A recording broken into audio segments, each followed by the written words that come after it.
Spotlight interviews are brought to you by Coastal Auto Parts, operating 30 Napa Auto Parts stores across the state of Maine.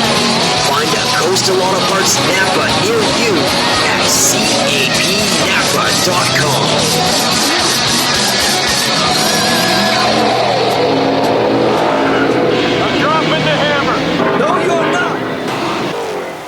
Shane Clark has had an eventful week. You blew up Thursday in practice, isn't that right, Shane? What you been doing the last couple days? Yeah, we blew up Thursday in practice and pulled the engine out. And luckily, Bernie Thayer from Thayer's Racing Engines gave me another one to use for the weekend. And yeah, we put it in Friday, trying to get it ready to go, and trying to make it a little fast today. So. Third place on opening day, isn't that right? You feeling pretty good today? Yeah, we got third opening day. We missed the setup that day, and we're still working on it. Obviously, these guys are bringing some serious competition. We'll get it before the end of the day, hopefully. So, thanks, Shane. Shane Clark in the 21 late model. All right, Tiger Colby, you weren't on the early registration, so what's the scoop? Was this a last-minute decision? Yeah, it was. We had a lady that gave us a phone call there the other night and asked why I wasn't on the 200, and I just said it as, I just didn't quite have enough money to do it, and she said I'll write a check out. So we're here. Did you do it last year? Were you in the race? What's your Coastal 200 experiences in the past? I ran two of them. I finished 5th in both races I've ran, so I'm gonna try to beat 5th. We'll see. Had a pretty good car today. Felt pretty nice, so we'll see what we got. Okay, good luck, Tiger Colby. Thank you. Landon Tapley, yeah, you only were in one street stock practice, so you focusing on that late model top notch today? Yeah, we're trying to get it dialed. We've had a couple little issues today, but we're working through them and trying to make the best of it. And you weren't able to make opening day with that late model, right? So is there a lot of things to work out with its maiden voyage of the season? Not really. We've come down here and practiced a couple times, worked out kinks down there, but I think there's just still a few more, as all new cars are, and first race of the season for this car, but right now we're just, like I said, trying to work it out, figure things out, and go from there. All right, good luck, Landon Tapley, running street stock and late model double duty today. All right, we're glad to see the 01 of Jet Decker back here. Used to be a regular, but we haven't seen him too often. Comes out for the big races, and I know you've been doing a lot of 10-inch tire stuff, right, Jet? So you put 8-inch tires on, and you having fun back in a late model? Yeah, having a lot of fun, actually. Just kind of wish the car was going a little better than it is. I think race time, like 200 laps, will be good in the long run, but I got to qualify first. There's got to be some guys going home, so hopefully it's good for short run too. I know you got that runner-up finish 2 years ago. Is that your only second place and best finish in this race? Yeah, the second year we were here, we finished second, and the year before that, I think we had a race car to win, but kind of just threw it away strategy-wise myself. But yeah, last year was a little bit of a struggle, so hopefully you can turn it back around this year. All right, Jet Decker, we're happy to have you back here. Good luck. Thank you, Ken. See you, dude. A big surprise for a lot of people seeing Josh St. Clair here today. A lot of people thought you were going pro stock racing today, Josh, so what's going on? Last minute decision? Yeah, actually look at the clouds right now. But everywhere we've gone it's rained, and then there was a chance of rain down there in Claremont this afternoon yesterday. So we made a last minute decision to not drive into rain, and it looked like it would be good here. So they'll probably race, and I'll probably regret, no matter what, I was going to regret the decision. So we're here at home and hoping for a good run. Yeah, you might regret it if they do race. Were you trying to do points for the Granite State Series this year? Yeah, that was our goal. We had set middle of the winter. I love this place. I love Wiscasset, but I've raced here for a long time and just wanted to try something different. So it didn't work out. Now we're back. So yeah. Here we are. Oh, everybody totally understands that you've experienced this place quite enough and understand you want to go out and venture around some other places, No hard feelings there for sure, but I'm sure you were torn to have to try to pick one. Yeah, well, mostly, my grandfather's getting up there in age. He created this race, and, I'd love to keep on piling wins up in it. So I don't know if we have the car for that today. We're going to take some luck, but we're not far off. We're just not as fast as some of these guys. So. But we finished her up 2 o'clock this morning, so it has to be expected, That's not the race program I normally try to run anymore, so preparation's everything. But here we are. We're going to do the best we can and see what happens. All right, that's right. trying to pile up wins. You're a 2-time winner of this race. Good luck today, Josh. Thank you. See you. Travis Stearns is in the 153, and we are super happy of the support that you provide for this race. You know, not just bringing a race car, but supporting it behind the scenes with your home business and all that good stuff. But Stearns, was it last year or 2 years ago? You went on the infield and had quite a mishap there and hurt your back. Yeah, it was last year. That was the first time I'd been here, and I think it was 10 years. Yeah, we ended up breaking my back actually going through the infield last year. So hopefully for a little better this year. But yeah, it's one of my favorite races. I'm glad to be a part of it. Yeah, I mean, after an incident like that last year, we're glad that you're still like willing to come back. It's funny. I walked in today, my back hurt already. I think it's got PTSD. So. Oh man. So was that your only coastal attempt so far last year's? No, we ran. I think it was 14. We actually had a really good car. We dominated the race, and they had a late restart with a few to go, and I got taken out by. So we.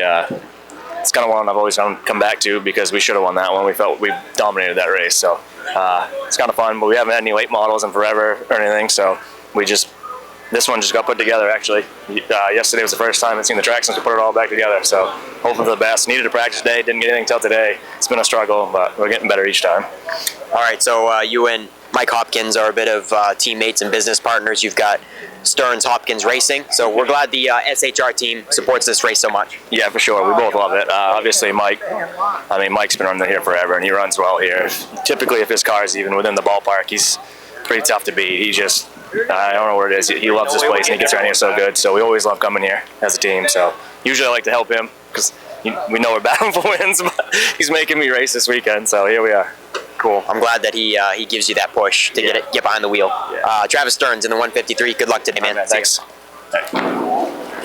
All right, a lot of news leading up to this race has been about the Nitro Trailers racing team putting Johnny Clark behind the wheel of one of the cars for a second year, and you having a Junior Hanley car built that a lot of people don't know what the scoop is with Junior Hanley and all that stuff, thinking that he was retired, but you suckered him into building another brand new car over the winter. So tell us that story, Chad.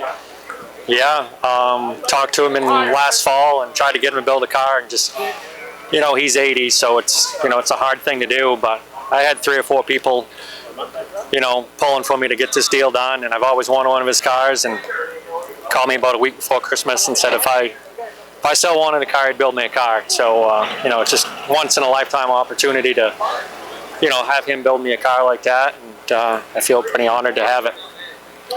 And you were hoping that we'd have 2 weekly races to run the 39 car on opening day and hopefully get the 72 car out for a shakedown race, I think was the plan. But now you're going into the Coastal with the 72 cars maiden voyage, going in cold turkey with that car, and it looks like it's off and running pretty good at the front of practice. Yeah, it's really good. I feel comfortable in it. I mean, obviously we got no race experience with it, and just going to keep plugging away and try to hang around the top 5 or 6 and race. I think we're good enough to race for the win. We'll see how it plays out. I mean, Johnny's going to be tough. Mike's going to be tough. There's 3 or 4, 5, 6 guys here that it's going to be tough to beat. So, yeah, just we'll see how it goes. All right, thank you, Chad, for all you do for this race. Good luck today. Thank you. See you. Yeah, we'll move on to his teammate, Johnny Clark. This will be the second year that you're behind that number 39 car, and you're normally on 10-inch tires, Johnny. What makes you want to race 8-inch tires just for this one race a year? Oh, just to come home where it all started. I've been racing 30 years now, and it all started right here at Wiscasset Speedway. So, the Jordan's done phenomenal things with this, and I get to team up with Nitro Trailers and Chad Dow. Just been good friends for a long time. It's a fun time, fun weekend. And, last year we said we were going to do it again. We had a good qualifying spot last year, but we had speed, but we didn't make it very long in the race. And this year we're looking for more. We got the speed right now, so hopefully we can carry it on and have a good outing with both Nitro cars. Yeah, last year it was power steering crapping out on you, right? Yeah, we lost power steering about 20 laps into it, running second, and I couldn't hang on that long. There was no way I was going to. And Chad, being the car owner, made the call and said, "Well, pull out because if you can't do it." So, still got the car in one piece, and let's hopefully again bring it home again in one piece and up on the podium. Be pretty cool to put both Nitro cars on the podium today. All right, thank you, Johnny. Have fun today. Thank you. Good luck. Captain Jeffrey Burgess in the 34. Jeff, is this going to be your last race? Is this your retirement race? I believe so. We've been doing this a long time, and it's time for Chase to start racing, so this is the last one. All right, Jeff Burgess is really going for that Coastal 200. How many attempts have you tried for this race, Jeff? I think I've done this 6 times, and every race I've had a chance to win every one of them, so we're going to give it a shot today. We don't have blazing fast speed, but it drives really good, and hopefully at lap 200 it's just as good. Yeah, we hope to see you up front there too. Man, you got a lot of history at this place, right, Jeff? A lot of history at Unity and Wiscasset, kind of like evenly, or would you say one is more than the other? I'd say I got more years racing here. Yep. I started in '93, and by '97 I was racing here full time, and I raced here for like 10 years straight. Went to Oxford, then came back here, went back to Unity for a few years in between, so been racing around.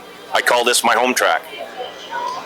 It's got to be bittersweet, isn't it? So in 2 weeks for the weekly late model race, we'll see Chase Burgess behind the wheel? That is our plan, yes, for sure. Yep. All right, good luck today, Jeff. Thank you very much. Nice seeing you out there. Thank you. And we'll wrap it up with one of the favorites out there. Daniel Harding goes into this as the weekly winner on opening day. And man, Daniel, we missed you for a couple years, and then you come right back swinging, winning on opening day. Does it just bring back, memories and, the drivability of this place? Is it a favorite over Oxford, do you think? I don't know. I like this place a lot, and I like this class, and I'm going to be honest, we really sucked at Oxford last year, so we came back here, and I don't know, it's hard to compare because we didn't have the best equipment last year at Oxford, but I definitely like this place a lot. Like, it's one of my favorite places that I've ever raced in my whole career. Yeah. On top of one of those practice rounds, maybe 2 of them, so man, you're looking pretty good. You feeling good? Oh yeah, feel sporty. How many Coastal 200 attempts have you done in your life? Couple? I think 2 of them, and I got into both of them, but one of them pace truck. Oh, I remember that year. Yeah, we won't talk about that one. How about the second attempt? That was actually the second attempt. Oh, the first attempt. First attempt, I think it wasn't 100% a clean race, but we ended up finishing like 9th or 10th on the lead lap, so that was pretty cool. All right, glad to have you out there, Daniel. And yeah, so your third Coastal 200 attempt. Good luck today. Thank you. See you, dude. Uh-oh, time to call Portland Glass. We've been in business since 1947, and that speaks for itself. We have 34 locations in Maine, New Hampshire, and Vermont. We pride ourselves on our attention to detail. We'll go to your home or your office, or you can come to us. We'll even take you to work. We'll always try to repair the windshield before replacing it. We're going to do the right thing. Tell your insurance company you want to work with Portland Glass. Hey, it's late model time. It's time to set the table for the Coastal 200, or at least lock in the first 24 positions.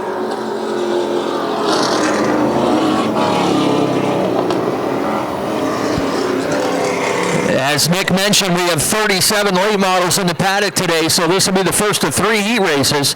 We're taking the top 6 out of each of these heat races. The rest will go to a last chance qualifier. And that one will only take the top 2. So you got to get your work done here early in this one.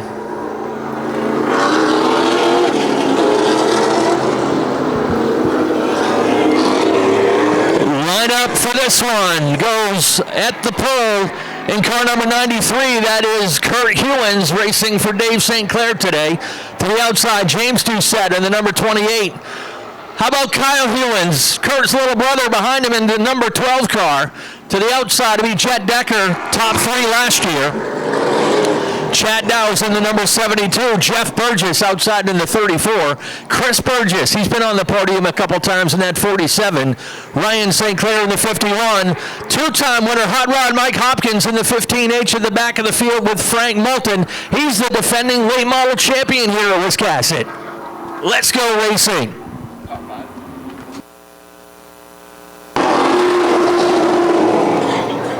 Frank Moulton already trying to go 3 wide. It's unlikely that it's going to work, but he took a nose out there anyways, just in case. You got to be in the top 6 to make it in the show in this heat.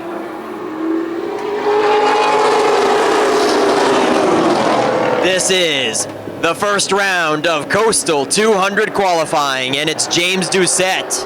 Then they're side by side for second and third. It's Jet Decker and Kurt Hewins in the 93.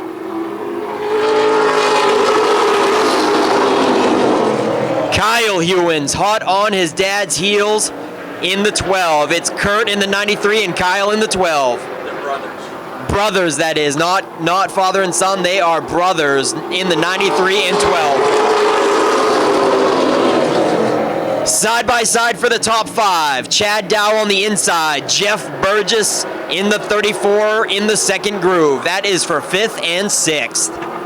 Those guys are on the bubble. Top 6.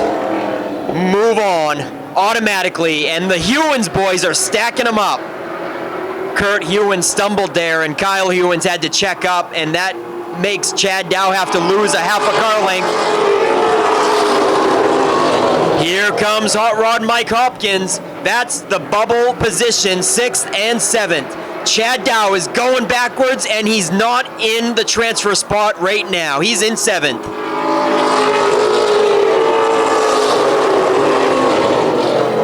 Mike Hopkins climbs into the transfer top 6, and Chad Dow's on the outside looking in.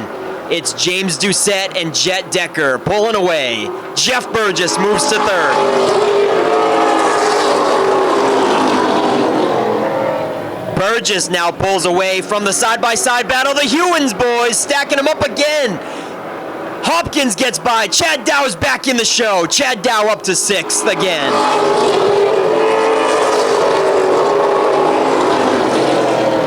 Kurt Hewins was really keeping them stacked up and got sideways out of 2, losing control of the car and gets shuffled backwards in a hurry.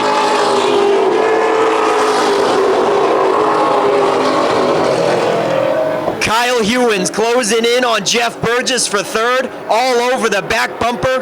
Burgess slipped up out of 2 there, and he's opening up the inside again. You've got to be right on the curb to be on the inside here, or somebody's going to wedge a nose on the inside of you. Decker goes to the top side of your leader. White flag is waving.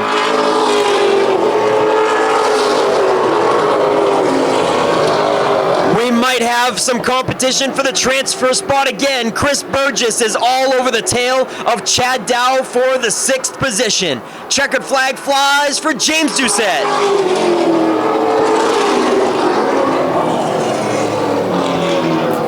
We had a photo finish for 3rd place. Kyle Hewins takes it over Jeff Burgess. And we'll roll out heat number 2. Appreciate all you guys being here with us today. It's been a struggle, but you all know that. It's been a struggle for all racetracks in the early going here in 2025.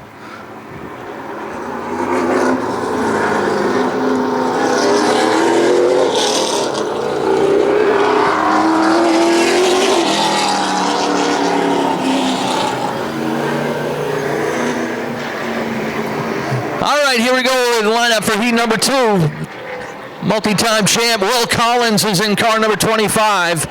Brett Osmond will be on the outside of the 05. Landon Tapley, who was a heat winner in the Strickleys earlier today in the 52.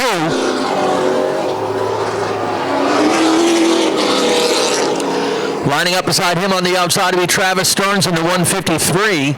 Troy Patterson is in car number 5. Garrett Leiter in car number 20. Johnny Clark in car number 39. To his outside, Pat Murphy in the 86. And shotgun on the field, 86 years young, 76 years young.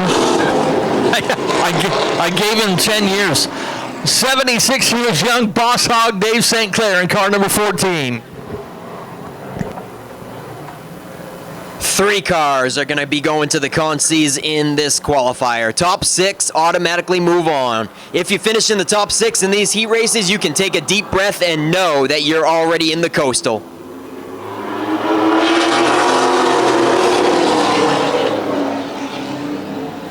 Will Collins and James Osmond. Collins shoots out like a rocket, gets 2 car lengths on Osmond in a hurry. Here comes Travis Stearns on the top side in the 15-3. Just in case you can't see it, there is a very small 3 inside the number 5 of Travis Stearns. So he's officially registered as number 153, but it certainly looks like a 15 from here. We are 3 wide. Tapley right in the middle as Johnny Clark comes through. Patterson now crosses over to the inside, and Tapley is likely going to lose another spot to the 5.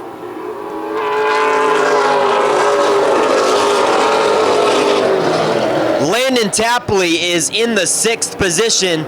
He does not want to lose another spot. He's right on the bubble with pressure from the 86, Patrick Murphy.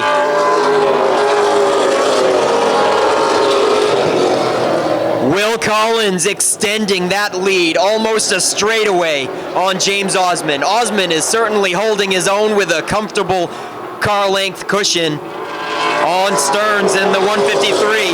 And now Johnny Clark on the inside in the 39, looking for 3rd.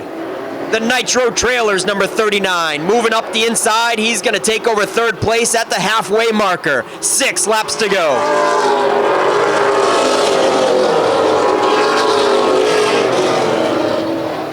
Johnny Clark, an Oxford 250 champion in 2020. We are privileged to have him here at Wiscasset Speedway, up into the third position.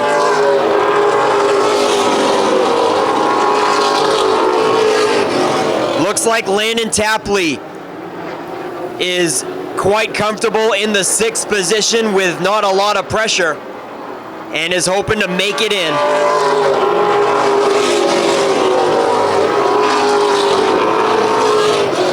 The transfer position is certainly not as heated as it was in the first qualifier. Tapley has it held down pat in the 52.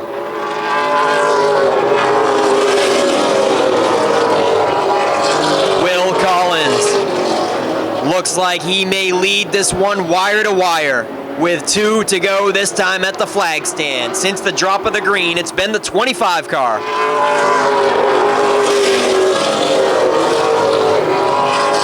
Will Collins is a previous late model champion at Wiscasset Speedway, and he finished 4th on opening day, looking at that white flag.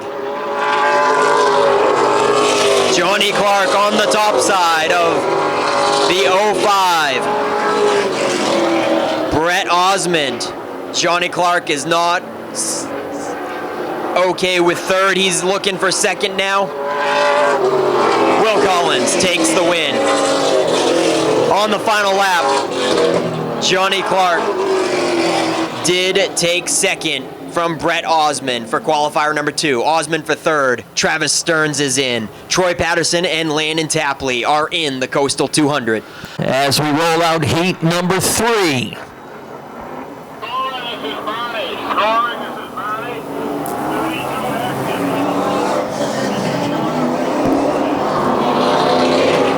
Look who's on the pole. It's the 38X. Junkyard, Joey Doyon. Yeah, Joey's in the house. He really wanted to get that car together to run today, so Joey Doyon in car number 38. Alex Waltz is in the 00. Jonathan Emerson in car number 24. He'll have Brian Lancaster on his hip in the number 81.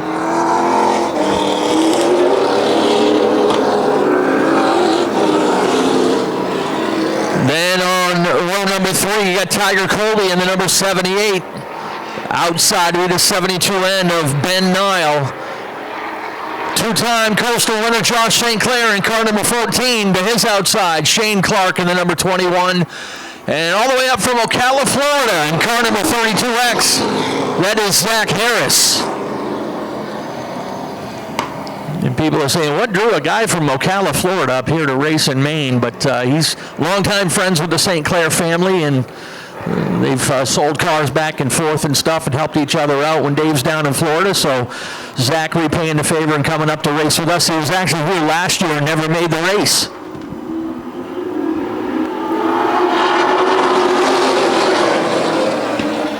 And And Joey Doyon on the gas pedal real quick, a little too quick. That's what it looked like from up here, but I wasn't going to speak too soon. They're going to say that was a jump for Junkyard Joey Doyon. Unfortunately, though, Alex Waltz pays the price with him. As usual at Wiscasset Speedway, the front row gets switched with the second row. If one jumps, they both go. I know I saw Junkyard Joe at that driver's meeting, Ken. He knew the rules.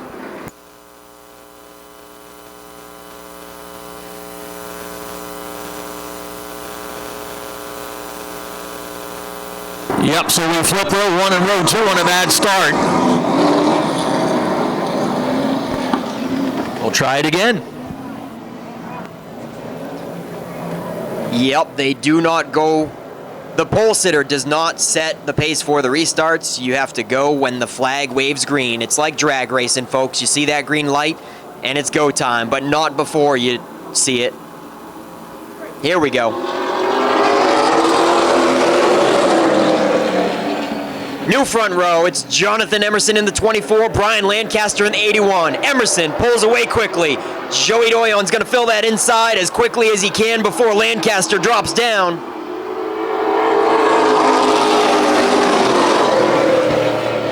And Joey Doyon takes the position. Tiger Colby's also going to follow up the inside.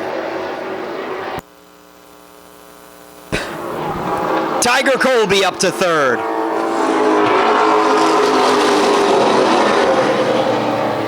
Alex Waltz caught in behind Lancaster as Josh St. Clair is going to move up to fourth as well. Lancaster back to fifth. Is that where it stops? Shane Clark might have something to say about it. He does not at the moment. Lancaster gets in line down to the inside as Colby in the 78 pulls up into the second groove around Junkyard. Joey Doyon for second.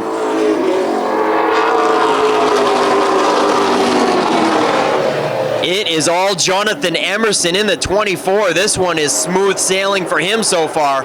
Tiger Colby takes second away from Junkyard Joe in the 38. Josh St. Clair uptight in the 14.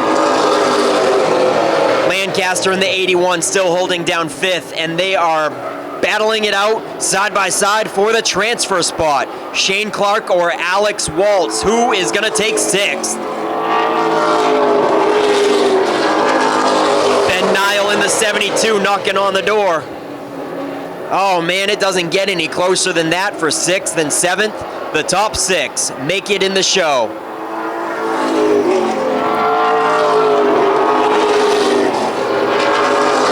Shane Clark in the 21 is boxed in behind Lancaster. He gives him a shove. Shane Clark is fed up with getting boxed in there. He is ready to go. And he's on the outside looking in seventh position. He cannot settle for a seventh place finish. This guy finished in third on opening day, certainly has a fast car, but nowhere to go. Josh St. Clair goes to the top side of the 38, looking for that third position. Only 2 laps to go. Shane Clark puts a muscle underneath the 81 again. Man, oh man, Clark is getting antsy and impatient. He punts him again. Lancaster barely hanging on to it. Shane Clark needs to get in the show. All over the back bumper, boxed in. Side by side, Lancaster and Waltz. White flag is out. It is all Jonathan Emerson. All eyes are on the transfer spot though. Shane Clark desperately trying to go somewhere. It's Jonathan Emerson under the checkers. Tiger Colby, Josh St. Clair, Joey Doyon. Clark gets into the back bumper of the 00. And Clark unofficially moves into the 6th position with that move, but we are going to talk to race directors on that one. Clark was boxed in the whole race and totally fed up with nowhere to go. Alex Waltz pays the price. Brian Lancaster makes it in with a 5th place run. Ladies and gentlemen, Shane Clark gets the black flag for that one and will not automatically transfer. He's still going to have to go to the consi. So unofficially, Ken, does that put Ben Nile in the transfer spot? Yes, it does. Jonathan Emerson picking up the heat win in heat number 3. Tiger Colby second, Josh St. Clair, Joey Doyon, Brian Lancaster, and Ben Nile the top 6. I do want to pass on some news from heat number 1. The heat 1 winner, James Doucette, fails post-heat tech. Jet Decker will have the pole for the 200.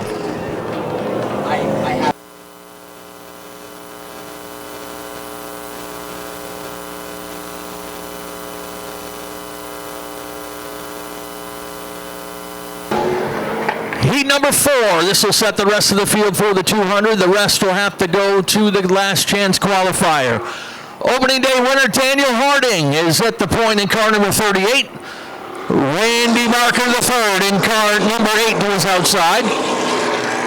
DC Alexander is in car number 7. Then comes Nick Hinkley, one of our regular Pro Stock competitors, in car number 15 on the outside. Brandon Bailey is in car number 32 to his outside, former Coastal winner Dave Farrington Jr. Then comes the number 88 of David Getchell to his outside, the 00M rookie Nick Moulton, and Zach Emerson in car number 9, filling out the field here for heat number 4.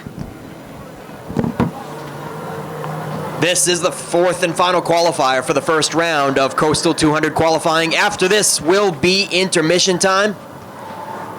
One more pace lap around, not looking for the green flag this time.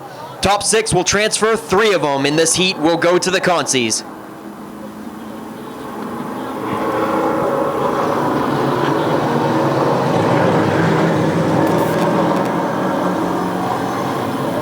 What an upset so far. James Doucette gets disqualified from heat number 1. Shane Clark gets disqualified from heat number 3, certainly shaking up the top 6 transfer spots. Here we go, looking for the green flag this time. The 4th and final qualifier, 12 laps, with Daniel Harding and Randy Barker in the 8. Barker slow on that one. Oh man, he's gonna stack up the top side. Daniel Harding, DC Alexander, and Brandon Bailey shoot out for the top 3.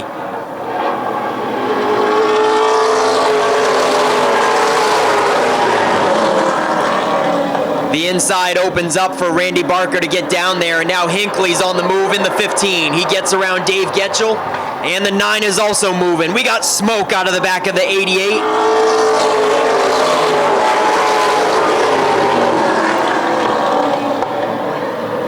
The 9 is on the transfer spot. Zach Emerson in the 9 is in 6th. Hinkley picks off Randy Barker for 4th place.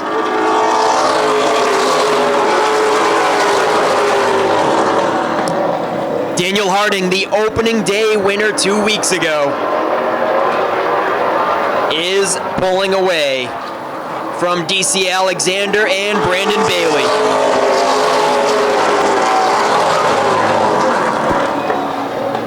We've only had one weekly show for the late models this year, one winner, and it has been Daniel Harding in that 38 ride.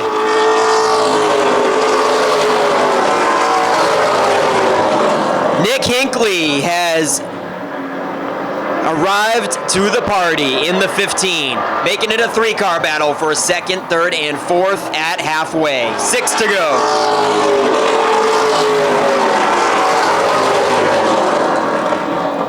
A 3-car party with Brandon Bailey now, a nose advantage down the back stretch for 2nd, DC Alexander in 3rd, Nick Hinkley 4th, Randy Barker in 5th. Zach Emerson in the 9 is on the bubble. He's in 6th with Nick Moulton in the 00, knocking on the door. Nick Moulton is a late model rookie this season at Wiscasset.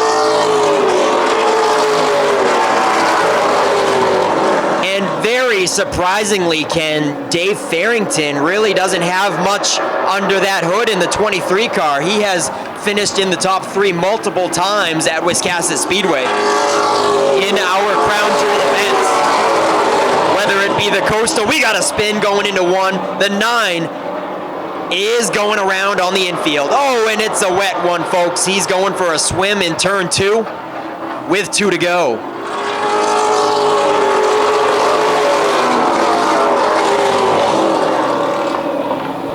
Looks like they're going to leave it alone. So Nick Moulton is in with a 6th. He is comfortably in 6th, coming to the checkered.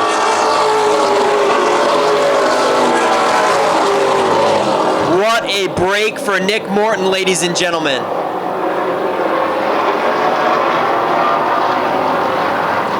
Checkered flag flies for Daniel Harding.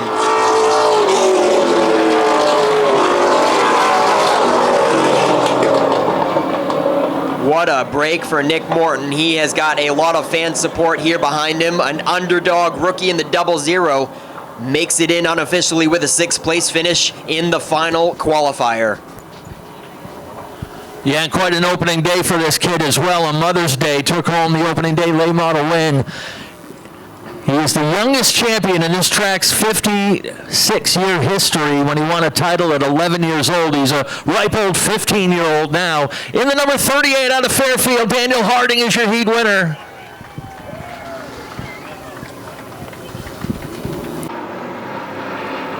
One of the provisionals is points for this season. And the other provisional, best finish from last year's Coastal 200. Frank Moulton and Alex Waltz in the front row, Zach Emerson in the 9, Ryan St. Clair in the 51, Pat Murphy in the 86, Shane Clark in the 21, Garrett Leiter in the 20, James Doucette in the 28, Zach Harris in the 32. Couple no-shows, the 8 not coming to the lineup, Dave St. Clair dropping out as well, and Kurt Hewins parking it. So let's go racing.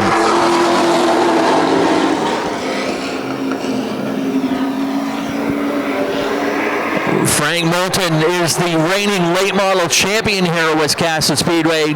Unfortunately had a bad draw and got caught deep in the field for quite some time. Ends up in the last chance qualifier, but he's got a lot of clear racetrack up ahead of him for this one.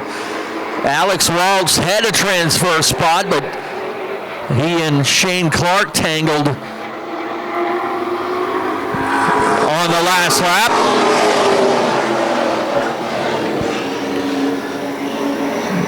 Right now it's Moulton and Waltz 1-2. Emerson in the 9 is on the outside looking in.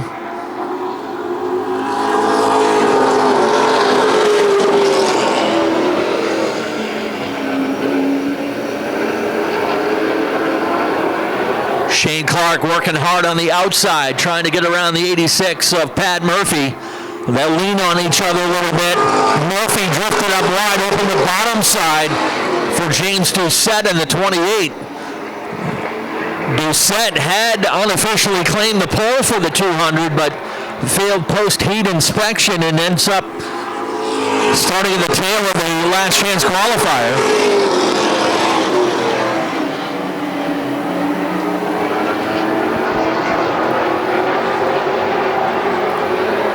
Halfway, 6 down, 6 to go, and Frank Moulton is in command of this one.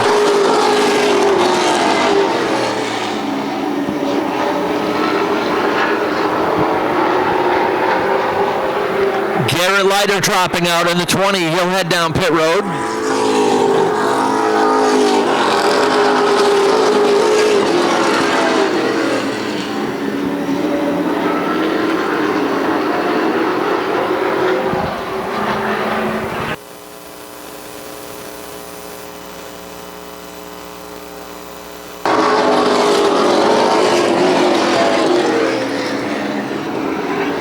Moulton now has built up a lead about 1.8 seconds now over Alex Waltz.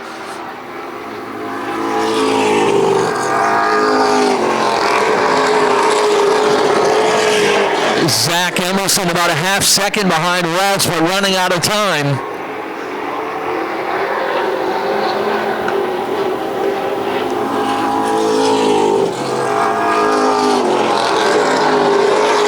Inside the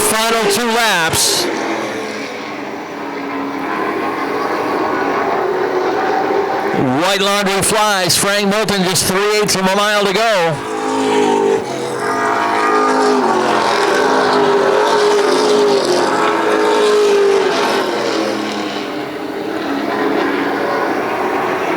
Emerson's not going to catch the 00. Checkered flag is up. Moulton will get the win.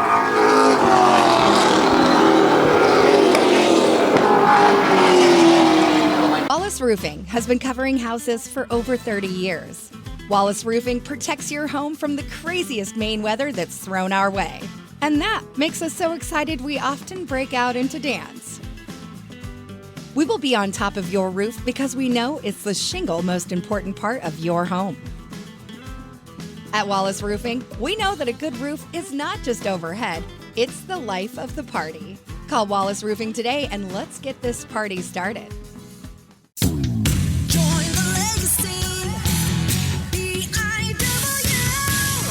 Time to consider your future begins today. Entry-level trade positions now starting at $23.50 an hour and up to $28.19 an hour with experience. Same incredible benefits and career growth opportunities from high school graduation to an exciting career change. This is your time. Join the legacy.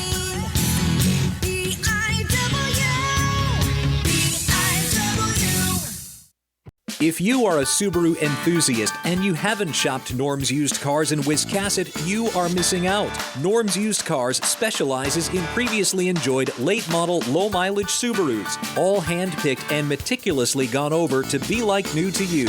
And with over 100 Subarus on the lot starting at $49.95, they have a great selection too. Experience the difference at Norm's Used Cars. That's not the norm. That's Norm's Used Cars. If you've been injured in an accident, contact the law offices of Joe Bornstein today. Talk to us confidentially and free. Find out why we are Maine's most recognized personal injury law firm. Over 25,000 victories for Maine families and over $500 million collected for injured Mainers. Get the help you need and the justice you deserve. Dial 207-CALL-JOE. There's never a fee unless you win. Call Joe today and get the Bornstein advantage.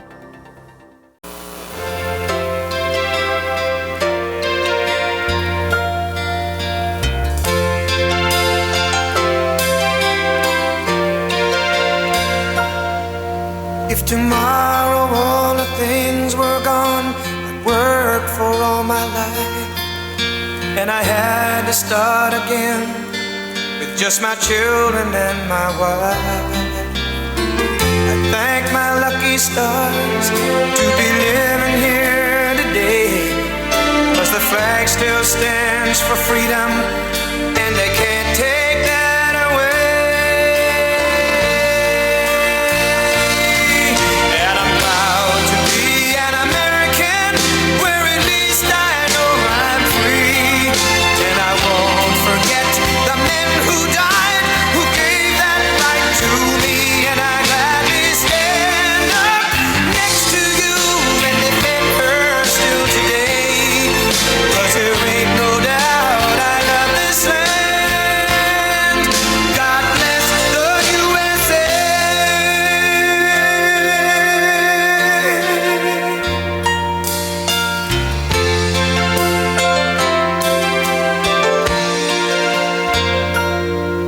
From the lakes of Minnesota to the hills of Tennessee, across the plains of Texas, from sea to shining sea, from Detroit down to Houston and New York to LA, where there's pride in every American heart, and it's time we stand and say that I'm proud to be an American, where at least I know I'm free. And I won't forget the men who died, who gave that right to me. And I gladly stand up next to you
All right, ladies and gentlemen, it is time for our main event here today at Wiscasset Speedway, the annual Coastal 200, presented by CLH & Sons, Coldbrook Trailer and Equipment, and GT Overhead Door.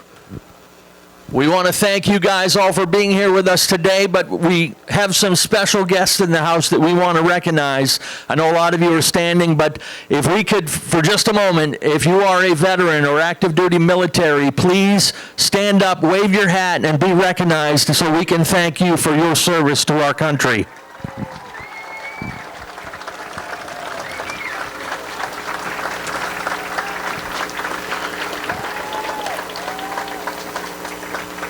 Down in our receiving line real quick, I want to introduce some special people. First of all, it always starts with these two. We want to thank, as always, Richard and Vanessa Jordan for giving us this great place to race. Vanessa, you want to say something real quick? Thank the fans. Yes, thank you for coming. We couldn't do it without you. And Richard, we just wanted to clarify, how much is it to get into Wiscasset Speedway? It's just $5 for all my race friends. Thank you all for coming. We love ya. All right, and right there between Richard and Vanessa, we've got a couple of our sponsors represented down there. We want to welcome, representing CLH & Son, Carson Hewins and Mason Wills. We've got our race director for today, Sean Kimball. We've got our chief starter, Dave Sturgis. We have Penny Charette, who runs the Kids Club, the Ward and Son Construction Kids Club here at Wiscasset, along with our junior official today, Lincoln Willett. And right beside Penny, representing the Washington VFW Post 9437, is quartermaster and Wiscasset Speedway Hall of Famer Peter Taylor.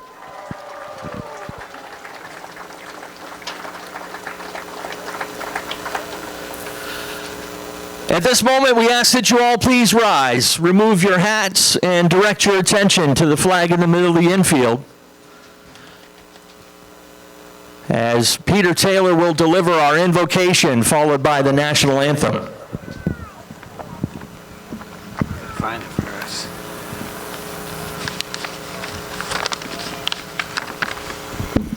Want to hold it for me? Bow your heads, please. Heavenly Father, thank you for this day. Today we remember the brave women and men who made the ultimate sacrifice for our country, securing freedoms we hold dear. May their sacrifice never be forgotten, and may we always strive to live up to the values that they defended. We pray especially for those who have lost loved ones. Lord, let peace prevail among all nations, and may your mercy rest upon our land. We thank you for the Jordan family who have provided this track for us to enjoy our favorite pastime. We thank you for the Team Wiscasset staff, volunteers, emergency crews, on-track officials, and those who preserve the history of this storied track. Especially today, we pray for the drivers and ask you to grant them patience, focus, clarity, and safety, and for driver support crews, car owners, and race sponsors. And finally, but not least, we thank you for the tremendous fan base, the families and folks who support this great venue. Grant us safety and peace. We offer this prayer in Jesus' holy name. Amen. Oh. Oh, say, can you see by the dawn's early light what so proudly we held at the twilight's last gleaming, whose broad stripes and bright stars through the perilous fight o'er the ramparts we watched were so gallantly streaming. And the rocket's red glare, the bombs bursting in air, gave proof through the night that our flag was still there. Oh, say does that star-spangled banner yet wave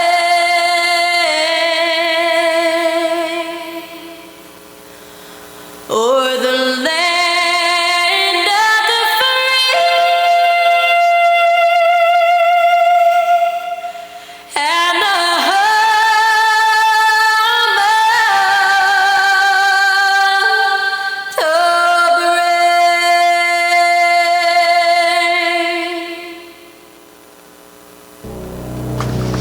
All right, folks, get settled in. It is time to meet our starting lineup. Starting in the 28th position, driving the Wellman Paving and Main Fire Protection, number 21. From Winterport, welcome Shane Clark.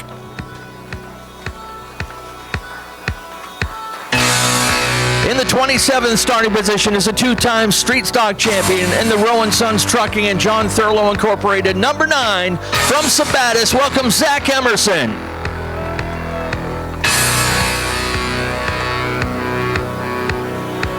In the 26th starting position in the KEA Incorporated, Paul Garber Construction, 00 from Walpole, welcome Alex Waltz.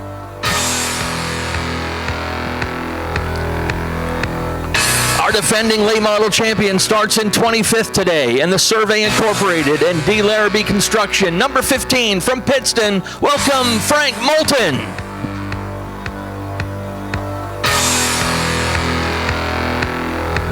Starting in 24th is the 2015 winner of the Coastal 200 in the Norms Used Cars and DMD Racing, number 23 from Jay, welcome Dave Farrington Jr. Starting 23rd, driving the T&B Transport and All-State Construction, number 72 from New Vineyard, welcome Ben Nile.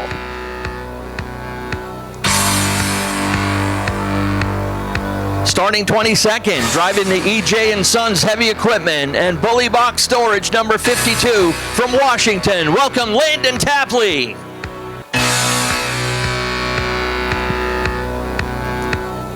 Starting 21st, he's been on the podium twice, but still looking for that elusive win.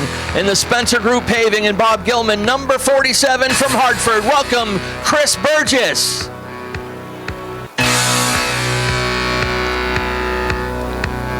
This rookie starts 20th in his first Coastal 200. He drives the Mose Acre Farm and TNL Automotive 00 from Woolwich, welcome Nick Morton.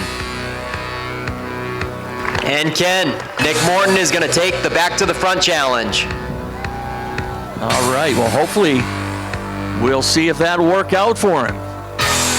Starting 19th, driving the Heights Chevrolet and Whitmore's Real Estate, number 81 from Skowhegan, welcome Brian Lancaster.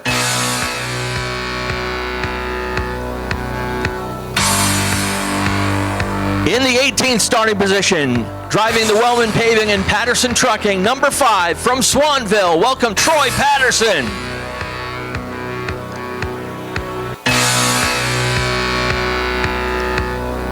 Starting in 17th, and a car that is a tribute to the legendary Junior Hanley. Driving the Nitro Trailers, number 72, from Pittsfield. Welcome, Chad Dow.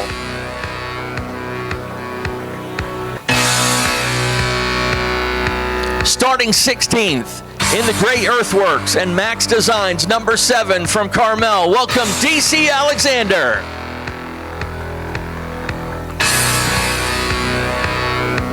In the 15th starting position, driving the Unity Raceway, the rebuild. He's the man who turns the dirt up there. In the number 38 out of Winterport, it's Junkyard Joey Doyon.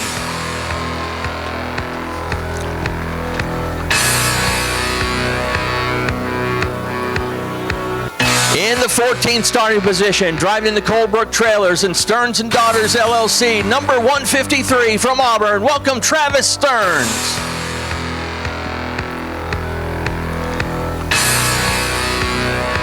In 13th, here comes the champ. He's the two-time defending Coastal 200 champion in the Colebrook Trailers and Equipment, Thayer Race Engines, number 15. From Herman, Maine, it's Hot Rod Mike Hopkins.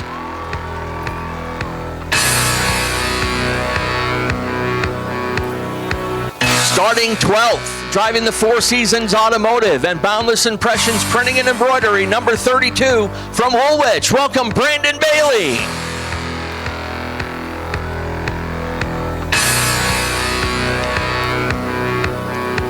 In the 11th starting position is a two-time Coastal 200 winner and 7-time champion in the Dave's World Sand and Gravel and Chef Richards, number 14.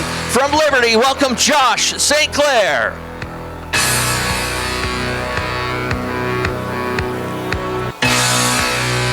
To the top 10, starting the outside of row 5 in the 10th position. In the Ward & Son Builders, Bill's Garage, number 05. From Wiscasset, welcome Brett Osmond.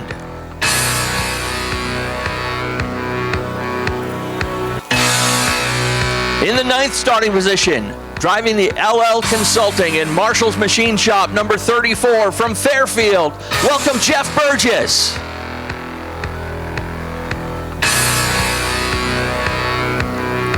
To the 8th starting position is a 4-time track champion. Driving the Ideal Portable Toilets, number 15, out of Wiscasset. Welcome, Nick Hinkley.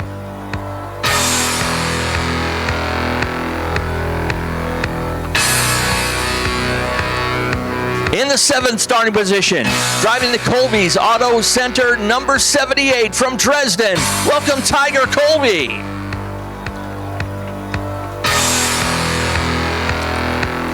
To row number 3 on the outside, starting in 6th, is a 6-time Pass North champion and winner of the 1997 Coastal 150 in the Nitro Trailers, number 39 from Hollowell. Welcome, Johnny Clark.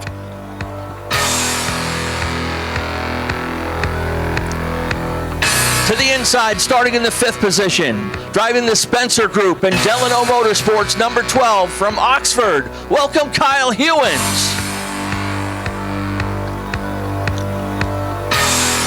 And now your heat winners. Winner of heat number 4, starting outside row number 2. He was our opening day winner, driving the Max Cookson Racing and Napa Auto Care, number 38. From Fairfield, welcome Daniel Harding.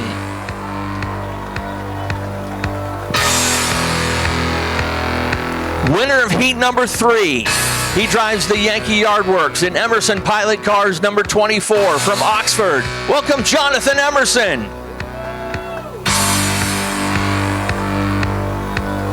And to the front row, this guy is a 2-time champion and 2005 Driver of the Year in the Beckett's Towing and Repair and L&S Concrete, number 25. From Waldoboro, welcome Will Collins.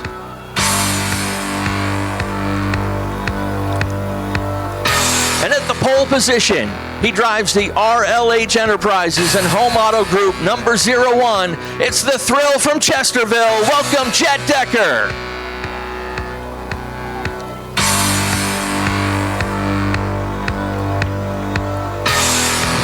Ladies and gentlemen, that's your starting lineup. Drivers, prepare your cars for competition.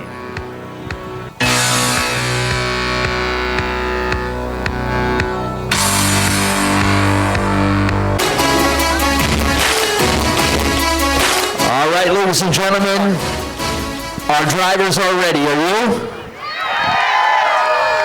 Nick, take it away, buddy. Not me, Ken. Kids, take it away. Drivers, start your engines! Oh, that's my favorite sound of the day. Let's go racing. Hey, folks, how about this time? Let's get you back on your feet one more time if you can. Wave your hats, wave your hands. Send these drivers off with best wishes for a safe and successful race. They're about to put on a show for you guys here in the grandstands. Show them your appreciation.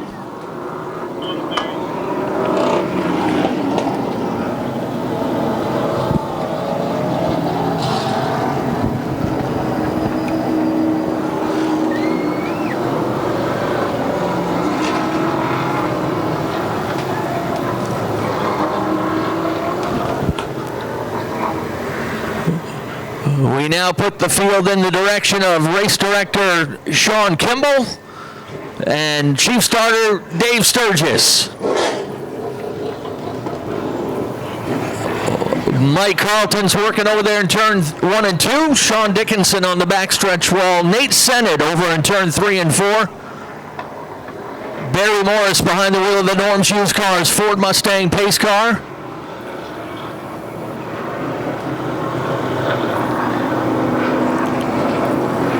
There is no mandatory break in the Coastal 200, and we have had in the past. We've had somebody run all 200 laps on one set of tires, but this is a 6-tire race, so strategy will play into this. Somewhere near the midpoint of this race, you're going to see wholesale pit stops as guys will scramble for fresh right side tires.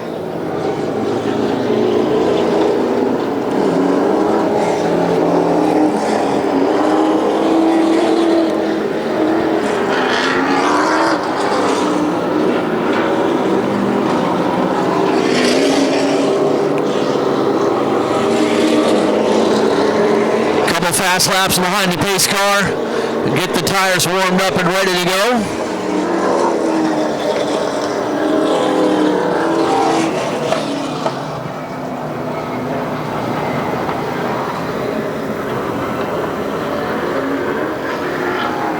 Can Mike Hopkins make it 3 in a row?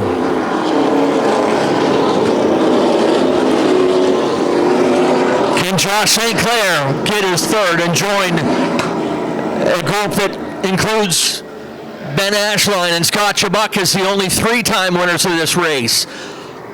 Are you guys ready to find out? Pace car, lights are off. All clear from Nate Sennett. Here we go. It's time for the Coastal 200.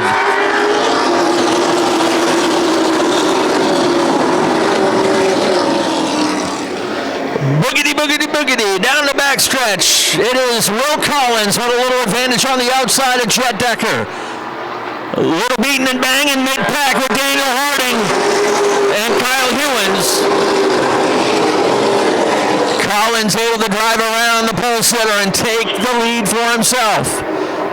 We've got the 9 around. That is the Zach Emerson. Caught up on the curb over there in turn 1. We'll keep him under caution pace one more time around.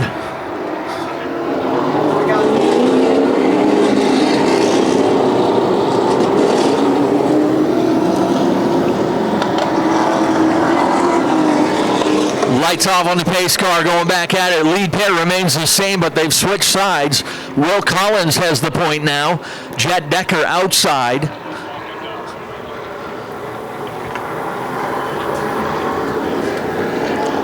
Off they go once again. Green flag is back out.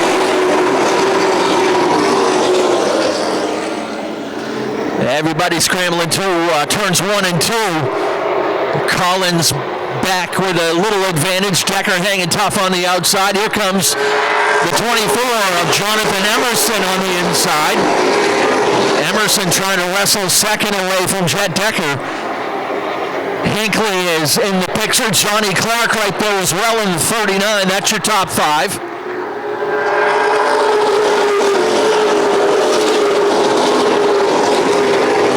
Guys looking to settle into a good green flag run. Got the 78 of Tiger Colby on the outside, racing for 6th with Daniel Harding. Kyle Hewins tucked in behind that pair.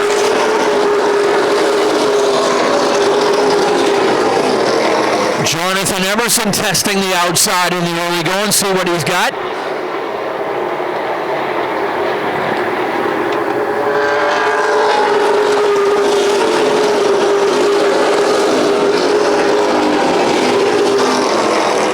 Tiger Colby on the move on the outside. That bright number 78 takes over the 6th position from Daniel Harding. Now looking outside of Johnny Clark.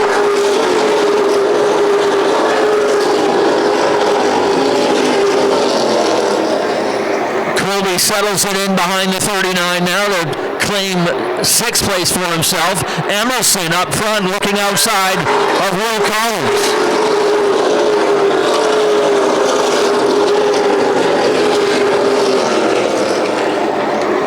Comes Emerson, picking his way inch by inch up on the outside. He's got a fender up alongside of Will Collins. And we'll even up over in turn 1 and 2. And there goes Emerson blasting around the 25 of Collins.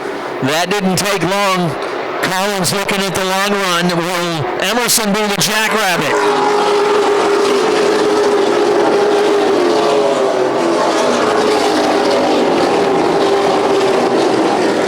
Once again, Tiger Colby looking on the outside of Johnny Clark for 5th.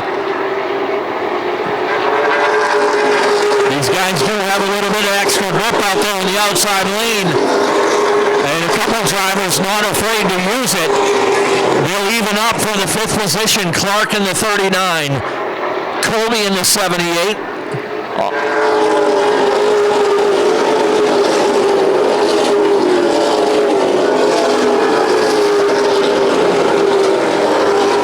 Tiger Colby, the division's top winner here last year with 4 feature wins.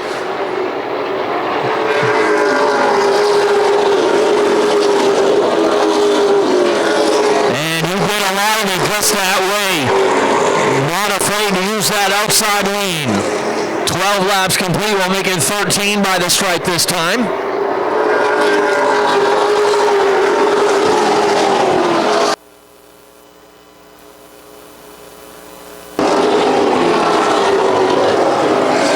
Jonathan Emerson pulling away from Will Collins, and then Collins has some breathing room on the 3rd place battle between Jet Decker and Nick Hinkley. Hinkley is all over the back bumper, getting Decker loose a couple times, putting that nose right up under the tail. And Tiger Colby is knocking on the door as well in the 78. There goes Hinkley for another look to the inside of Decker. This time, it is wide open. Hinkley is in there, and they're side by side down the backstretch for the top 3. Lap 15, Hinkley's gonna put the 15 up to 3rd. Decker gets in line before Tiger Colby can shut the door. And Colby continues to round out the top 5 with the 39, Johnny Clark in 6th. Daniel Harding in 7th. Hot Rod Mike Hopkins in 8th. Kyle Hewins in 9th. And Josh St. Clair in the 14 makes up your top 10. Tiger Colby looking to the inside of Jet Decker now. Decker, I think he might have hit the curb or he just got loose, but he bobbled up off the inside, and that opens it for Tiger Colby to make it a smooth and easy pass for 4th. Johnny Clark is right there. Jet Decker threads the needle to hop back in line, and he's loose again. Out of 4, he opens it up. Jet Decker, the 01 handling is going away, and Johnny Clark makes a clean, easy 1-corner pass. Daniel Harding right there with Mike Hopkins on the top side. Mike Hopkins looks to the top of Daniel Harding. Decker is losing the handling and falling away from the top 5. Harding gives him a tap. Hopkins continues on the top. He clears Harding. And now working on Decker. Probably going to make this a quick pass as well. Hopkins looks stout in the 2nd group. And he does going into 3, the 15. Mike Hopkins, the 2-time defending winner, has cleared Jet Decker. And now in the 6th position. Back up to 2nd, it is Will Collins and Nick Hinkley. Hinkley gets to the bottom. Will Collins lets him have it and quickly gets back to the bottom, picking up the draft behind Hinkley's bumper. Will Collins said it is really early in the race. Don't need to use up my stuff right now. I will let Hinkley go into 2nd if you want it that bad. Jonathan Emerson is at the tail of the field looking to put Landon Tapley 1 lap down. Lap 25, and the first car goes 1 lap down. It's Landon Tapley. Jonathan Emerson trying to put as many cars a lap down as possible and keep it that way. Emerson of straightaway or more over Nick Hinkley. Hopkins in the 15 is closing in on the top 5. He's got Johnny Clark in his sights, but Jeff Burgess goes around on the backstretch. That's going to bring out caution number 2.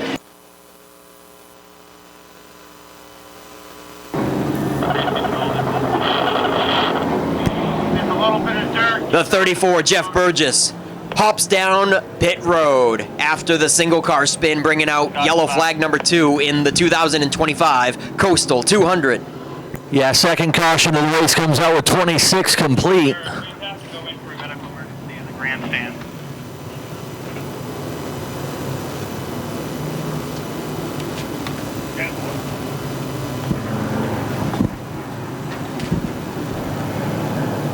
them guys know on the radio the ambulance has got to get out.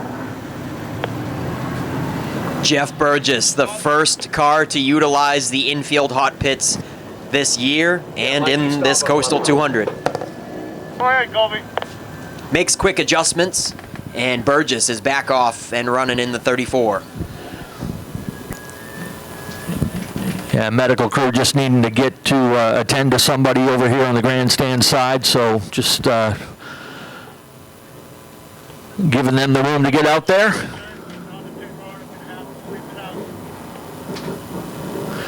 Sweep crew cleaning things up at the entrance to pit road, right where Burgess ended up going around. If you heard the interview at the beginning of the day, this may be Jeff Burgess's last race, as his son Chase is going to be hopping behind the wheel of that car pretty soon. Jeff's had quite a successful career. He's come very close in winning the Coastal 200 a couple of times.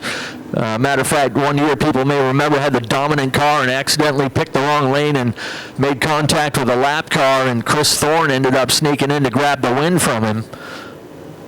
But Jeff has had a storied career here at Wiscasset as well as other tracks. Just trying to get a glance on his career wins here. It's a fun little project I've been working on in the off season the past several years, but Jeff with 33 career wins here at Wiscasset Speedway. Hey Ken, I'm still looking to make 2 people a winner. I found one of my winning tickets, but 2 more are left. We might have one coming through the door right now. Couple more cars on pit road. Nick Moulton in the 00, Landon Tapley in the 52. Jet Decker, yeah, that car, he was tail whipping that thing quite a bit. So they're already going to work on his car. He had a real hard time, big time loose in the early laps in that 01, so taking advantage of the early caution. Chad Dow in the 72. Brian Lancaster in the 81, Burgess back in the 34, Joey Doyon in the 38. So some early work on these guys. As far as changing tires, it may be, like I said, around mid-race before you see anybody make the move. But big movers in the early going of this one. You got to give a shout out to Mike Hopkins in that 15. He started in 13th, and Hopkins is now 6th. Boy, Ken, didn't that crowd erupt for Junkyard Joey Doyon? Yeah, you appreciate the effort. He is he's got a lot of great people helping him, but nobody's putting in more time up there at Unity to turn that place around than Joey is. We're all real proud of the work and dedication that he's put into that track, and we encourage you guys. You want to see some good old school dirt racing, get up to Unity to catch their shows, mostly on Friday nights, I believe.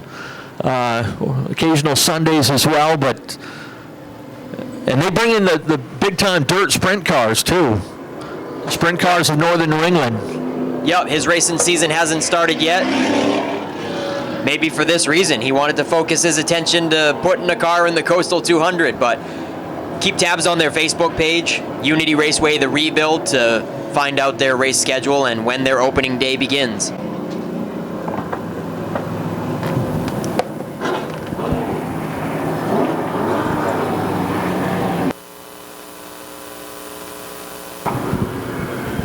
All right, Chad Dow back on the track. Looks like check that Troy Patterson in the 5 is still getting work done on the backside. Pits. I think we're just about ready to get back underway.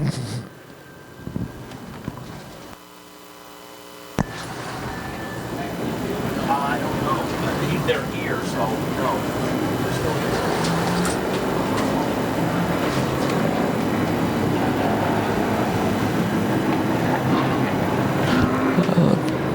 I'm not sure if we had an issue on the 15 of Frank Moulton, but he came to a stop up there at the top of turn 2.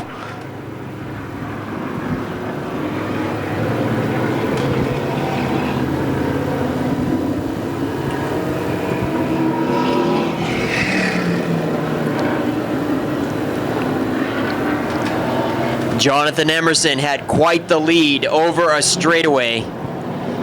And now Nick Hinkley's going to get the opportunity to capitalize on him for the restart. Jet Decker. Did he go down? Yeah, he definitely went down pit road because that handling was going away fast. Jet Decker was a top 3 contender for the first 10 laps or so. And then it quickly started to fade.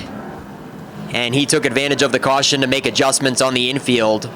Yeah, just going to make a clarification, too. We got some guys that pitted, but they pitted before pit road was open, so they paid the price and have to drop to the back. That's why you saw the 5 with Troy Patterson come out of the pit last and leapfrog over about 6 cars. The drivers were told in the driver meeting that the pace car will pick up the field and then we open pit road. Some guys not able to follow that and paid the price. Maybe a little bit. Yeah, it's early in the race, so plenty of time to make up that ground that they just lost and made an oopsie on. 26 laps in, very early in the Coastal 200, and Hinkley has a nose out on Emerson this time.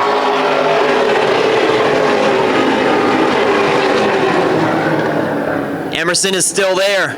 A dead heat down the backstretch. Jonathan Emerson and Nick Hinkley. Tiger Colby and Mike Hopkins are a dead heat for 3rd and 4th.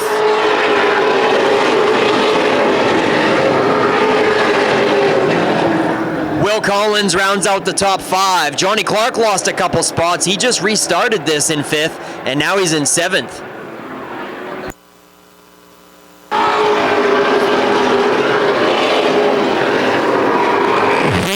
By 4/100ths of a second at the line that time over Jonathan Emerson. And no give and take there in the second row as well, Colby and Hopkins. Hopkins will jump up in the 3rd. He's now advanced 10 positions, and Nick Hinkley takes over the lead. 3rd different leader in the Coastal 200 in the early going.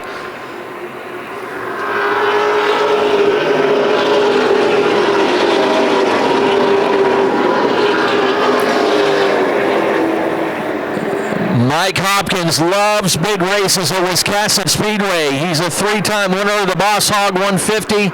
He's a 2-time winner of the Coastal 200. Looking to make it 3 in a row. And he's in the mix now there in the 3rd spot. Hard contact deep in the field with Burgess and Waltz just a moment ago. And now Burgess has a tire rub. And Waltz has all kinds of damage on the right side. A tire rub on Burgess. Hopefully it doesn't cut a tire. Hopkins still working the high side.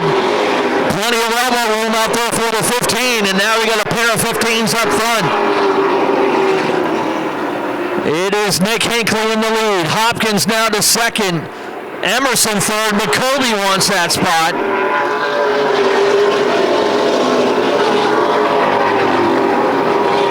Tiger gets a good run on the outside of the 24. A little bit of breathing room back to the 25, and Will Collins holding down fourth. Kyle Hewins has been right there in sixth for much of this race. Johnny Clark seventh. Then comes the 38 of Daniel Harding. Brett Osmond ninth and Josh St. Clair 10th in the early going.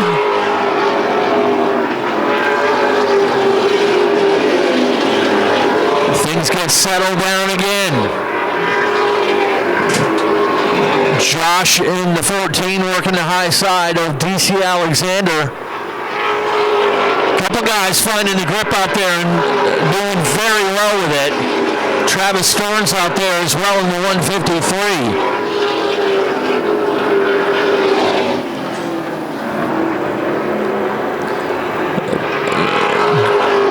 There goes Burgess out in the 34. He is going to call it a day. Left front tire. Tough deal for Jeff there on his retirement race. He was hoping to be able to ride off in the sunset.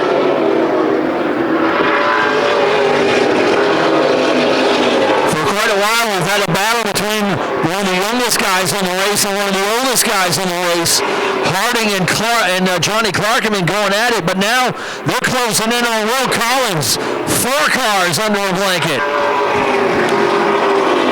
Collins in the 25, holding 5th right now, and he's got a car on his heels and another car on his hip on the outside. That is Kyle Hewins in the 12.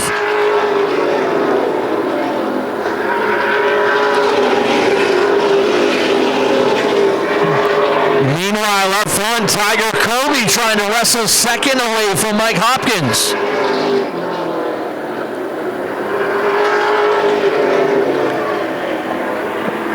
Hopkins' car looks stout in a long run early on the race, and definitely making that outside lane work.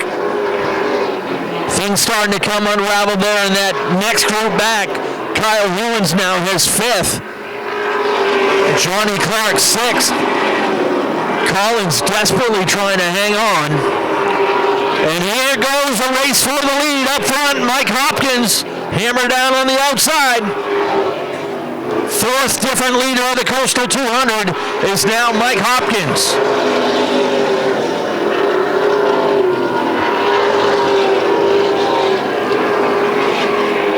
It looks like Nick Hinkley with a little problem as the car is getting tight and chases it up the speedway. Turns over second to Tiger Colby. That'll shuffle the 15 of Hinkley back into 3rd. Emerson trying to keep pace with them, at least keep him in sight. He running in 4th. Then comes Kyle Hewins in 5th. Daniel Harding 6th. Johnny Clark 7th. Now Tiger Colby trying to wrestle the lead away from Hopkins. Tiger Colby becomes the 5th different leader of the race. Put the 78 at the top of the score sheet this time by.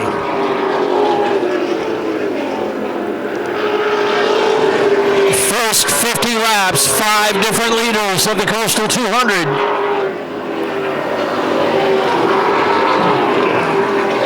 Straight away back, Daniel Harding now on the move on the outside of Kyle Hewins. Put Daniel Harding into 5th position.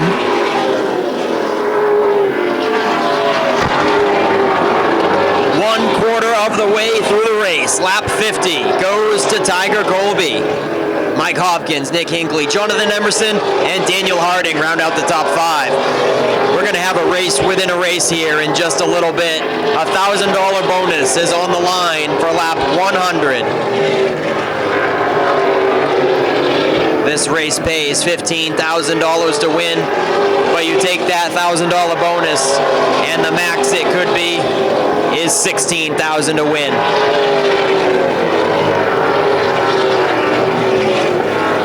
Tiger Colby not just taking the lead, but he is pulling away. About a 5-car length cushion on Hot Rod, Mike Hopkins. The best that Tiger Colby has ever done in this race is 5th. Twice he has finished 5th in the Coastal 200. Hot Rod Mike Hopkins is the 2-time most recent defending winner. Hopkins winning this event in 23 and 24. And if he can win today, he would be the only driver to win 3 in a row. Scott Chubbuck and Ben Ashline have won 3 Coastal 200s, but nobody has won all 3 in a row. Mike Hopkins hopes to do that today.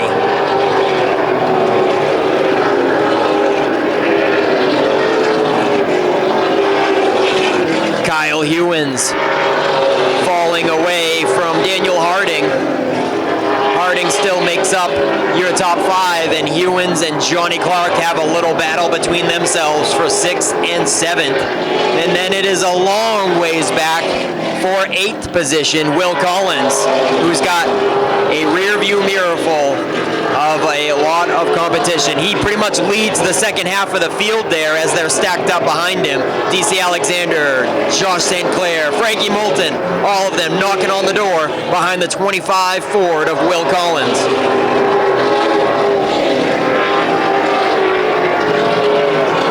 Alex Waltz in the 00 goes a lap down to Tiger Colby. Landon Tapley is already 1 lap down, and he is right in front of Colby to make it 2 laps down for the 52. Troy Patterson up next in the 5. And the lappers are going to the inside, forcing our leaders in the second groove. Junkyard, Joey Doyon, sounds like he blew up. That did not sound healthy across the flag stand. Third caution of the race comes out with Joey Doyon. You heard it go on the front stretch, and then he had his hand out the window and he got to turn 1, and the day is going to come to an end for Junkyard Joey. They'll have to push him the rest of the way. A little early for tire pit stops. I don't expect you'll see anybody, at least toward the front, make a move yet. 60 laps complete. We've had 5 different leaders in this race.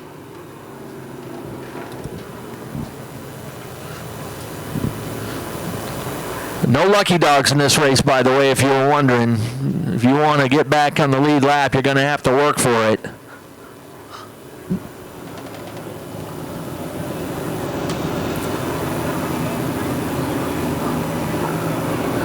Again, thank you to all our great lap sponsors who have helped out on the bonus money to the Coastal 200 and our great halfway leader bonus. It's coming up in 40 laps.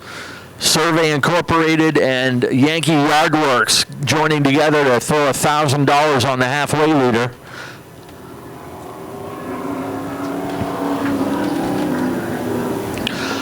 Looks like we got a couple takers on pit road. Brian Lancaster, Alex Waltz. Will Collins, yeah, he was fading back a bit in that 25. Looks like Travis Stearns and Chad Dow and Dave Farrington all coming in just behind the 00 of Nick Moulton. The 2025 Wiscasset Speedway Coastal 200 is presented by CLH & Son, GT Overhead Door, and Coldbrook Trailer and Equipment. And we want to say hello to the fans watching on Racing America. Thank you so much to Racing America as well as you fans for tuning in. Yeah, Nick, we neglected to mention, I mean, everyone's chasing that beautiful trophy prepared by Mainly Awards. Everyone's chasing the 15 grand, but you think this next one is the prize because they all want it. Bingo's Barbecue is going to be feeding a barbecue feast to the winning team after post-race tech. And if you talk to a lot of these drivers, it seems like the barbecue is the most popular part of the whole thing. Yeah, it's a good time, and whatever he's serving up, most likely a brisket. He's been smoking it probably since yesterday, and it's going to come out delicious. Setting up a buffet style for the winning crew. Of course, not just the driver. He's going to feed the whole family and crew, and it's going to be a blast for whoever wins this year's Coastal 200. It's kind of been a tradition the past few years on our big races, the Coastal 200, Boss Hog, and the Strictly Shootout, the Super 100. So they're under the hood of the 25 of Will Collins. Comes back down. There goes Farrington. He's the first in line to get back out there as soon as they're going to try to get them squeezed out. They're good. Looks like Troy Patterson's back on pit road on the backside, as well as Alex Waltz, who's still there. The 32 of Brandon Bailey here on the front side. Hey, Ken, a little fun fact on Mike Hopkins, number 15. On this right side, he has a little half donut cutting into the number on that side, and if nobody's ever noticed, that thing has been there for 3 years. That donut, it's the same donut that's been there for 3 years. He says ever since he got that donut, he's won every race that he's in with that car, which is only like a couple races a year. He only comes out to some of the heavy-hitting Crown Jewel events. But he says ever since that donut, he's never lost a race with that car, so he's not going to make it look good. He's going to leave it there and keep the good luck charm going. Yeah, drivers aren't superstitious, are they? So 60 down and a boatload of laps left to go. Third caution. We'll bunch them up again. Tiger Colby and Mike Hopkins on the restart. Yep, we'll have a race within a race going to lap 100 for that extra $1,000 bonus. Front four drivers have all had a share of the lead. Will Daniel Harding there in fifth or Johnny Clark in sixth get a taste of the lead? Just before that caution, Daniel Harding was the fastest on the track. Actually, he and Jonathan Emerson had been trading the fast laps back and forth, but Daniel had some open racetrack to work with, and he's right there in fifth. As I said, to get the youngest guy in the race side by side with possibly the oldest guy in the race. I'm not going to say Johnny's the oldest, but quite likely. And as you heard in the interview, it started for him right here at Wiscasset Speedway, racing in street stocks, and he was the 1997 winner of the Coastal 150 when it was a pro stock race. Beat the legendary Stan Meserve at 17 years old to win that race.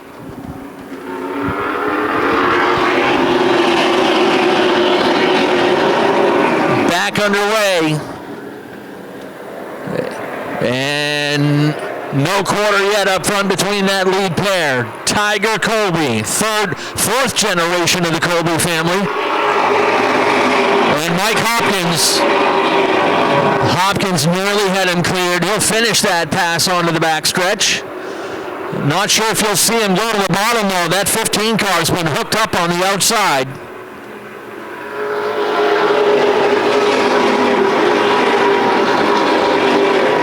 Yeah, he's basically telling Tiger, you can have it. I like it out here. Colby keeps pace with him in second, although Hinkley is now starting to turn up the pressure. Colby showed the bottom of the track for just a moment. Hinkley wisely didn't jump at that opportunity. He's turned into a patient veteran driver.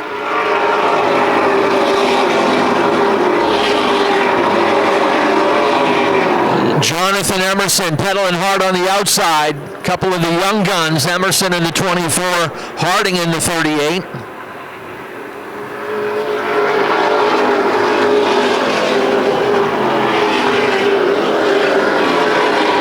One guy we haven't mentioned a whole lot, but he's right there in the thick of it, is DC Alexander in that number 7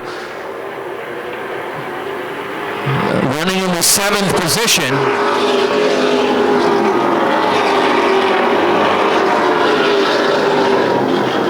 Hopkins back up on the wheel, about a 3-car length advantage over Colby.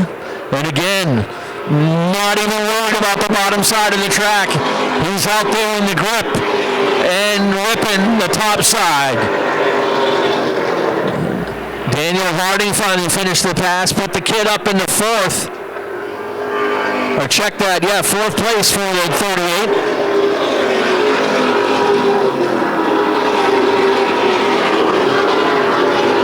Everybody back out single file, except a little further back, you got Josh St. Clair on the outside of Chris Burgess.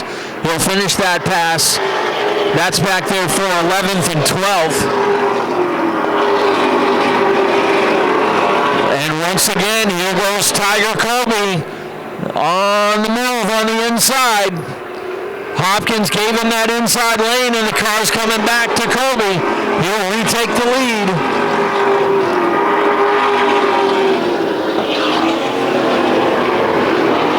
Nick Moulton spinning through the infield, but able to keep it going, so we stay green.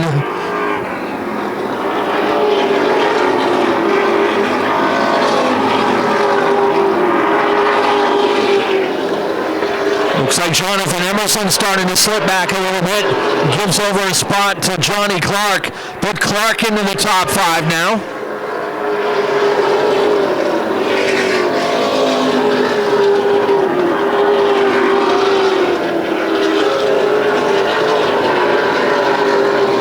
Emerson and Clark going back and forth through that 5th position. Johnny trying to find some grip on the outside.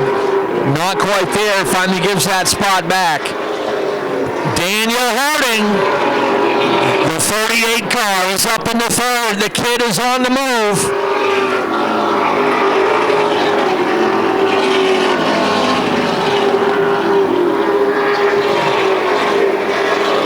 Couple back markers side by side back there just ahead of the race leader. Nick Moulton backs it off to let the leaders race through.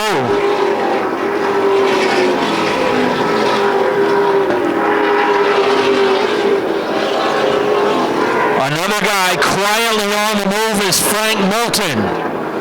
Moulton started back in 25th, and he is now up in the 7th.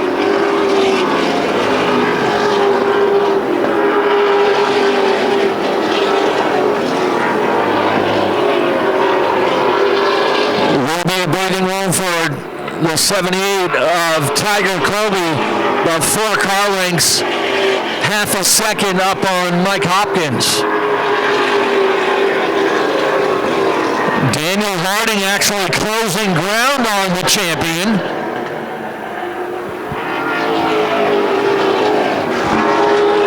We got another spin. Shane Clark in the infield of turn 3. Caution number 3. Caution number 4 for Shane Clark in the 21 to the infield, right in the infield pit entrance. Yeah, just some minor spins so far. Clark able to drive away. The sweep crew might have to take a quick look at it, but the big move of that round was Daniel Harding got himself in the top 3. But another big mover, and I called his name, but some might not have heard. Frank Moulton started this race in 25th, and he's now in 7th. Yeah, he had to qualify for the race in the LCQ. So he's certainly made up a lot of ground. Still no takers. We're at 77 laps complete. Or actually, they haven't opened pit road yet, but...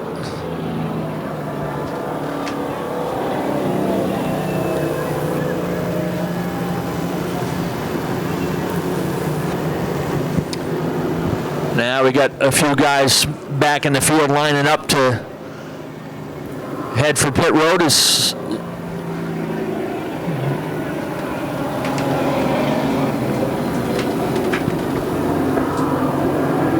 Shane Clark is one of them. Josh St. Clair is going to run for pit road. Chad Dow, Will Collins, looks like Brandon Bailey, Brian Lancaster did have a couple guys pit before pit road was open, so they're going to be relegated back to the tail end of the field.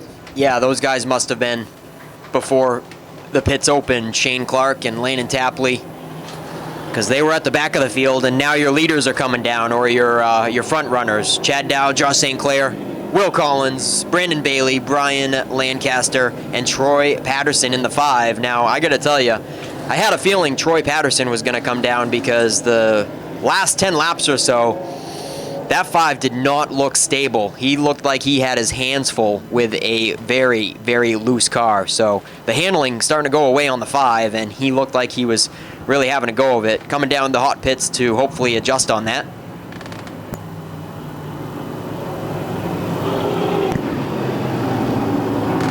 Yeah, they're back under the hood of that number 25 of Will Collins. Want to remind you folks once again, we're back in action next Saturday night. At least we hope so. Next Saturday night, 5 p.m. Group 1 is in action with the Pro Stocks, the Super Streets, Thunder 4 Minis, 4-cylinder Pros, and our new 207 Crate Modified division. Tour-type Modifieds, a regular division here in the state of Maine for the first time since Beechridge 35 years ago. Just check our website, WiscassetSpeedway.com, for all the details. And of course, for all the official results and information, race report and stuff from today's Coastal 200. We're under the hood of the 32 of Brandon Bailey as well.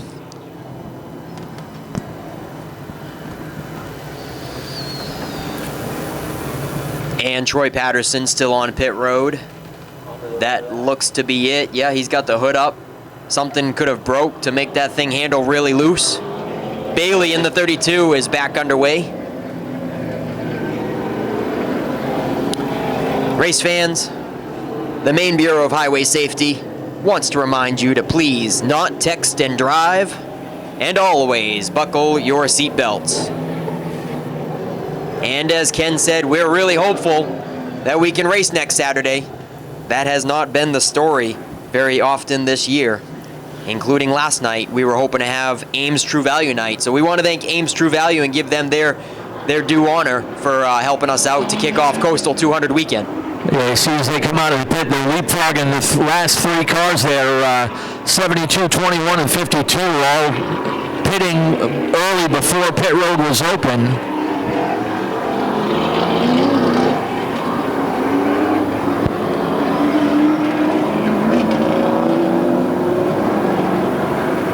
So they will see the 32 and the 5 leap up ahead of that number 21.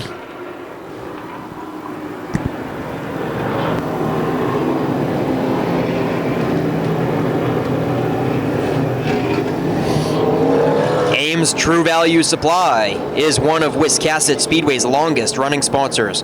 When you shop at Ames True Value, you are supporting a local family-run business.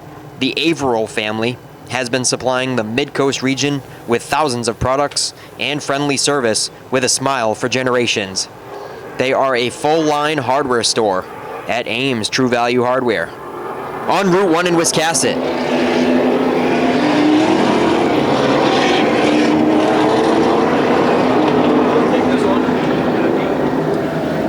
Lights are out. We're going green this time. 23 laps till halfway. Who's going to get that $1,000 halfway bonus? Hopkins and Colby have been swapping the lead multiple times.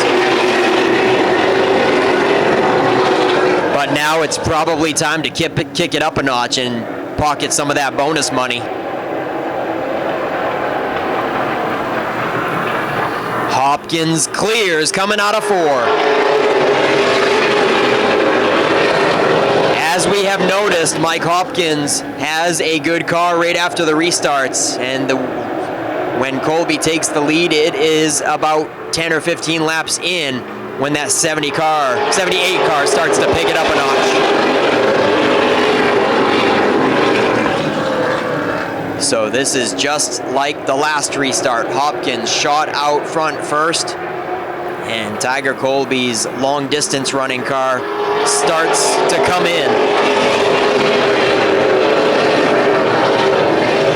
Two-car battle pulling away from the third place battle of Daniel Harding and Nick Hinkley. Jonathan Emerson led the early running and has been in the top 5 the entire distance. Still hanging there, pulling away from Johnny Clark in 6th. And Frankie Moulton challenges Johnny Clark. That is for 6th and 7th.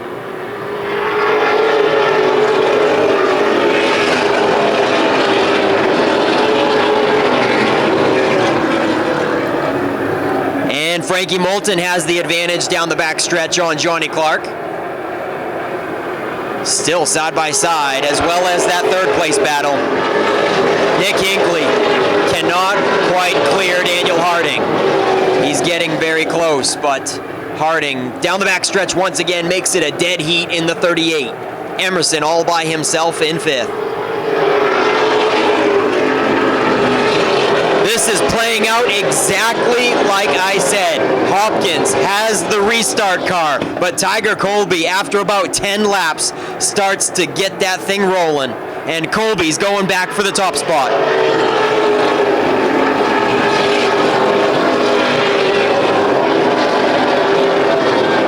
15 laps until halfway, $1,000 on the line. This could be a $16,000 to win race.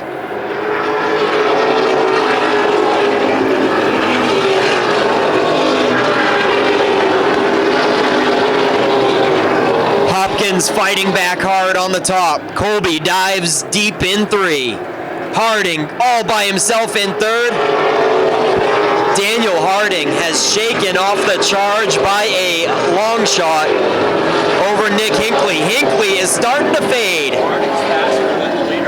Jonathan Emerson clears Hinkley in a hurry. Something could be amiss on the 15.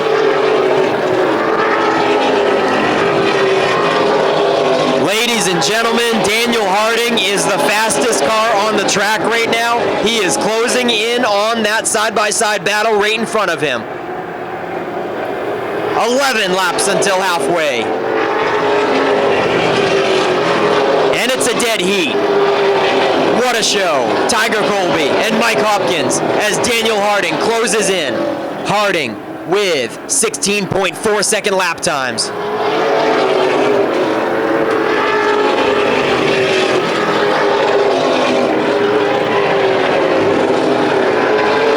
10 laps until halfway. Hopkins continues to have a strong straightaway car, but Colby dives in deep in the corners.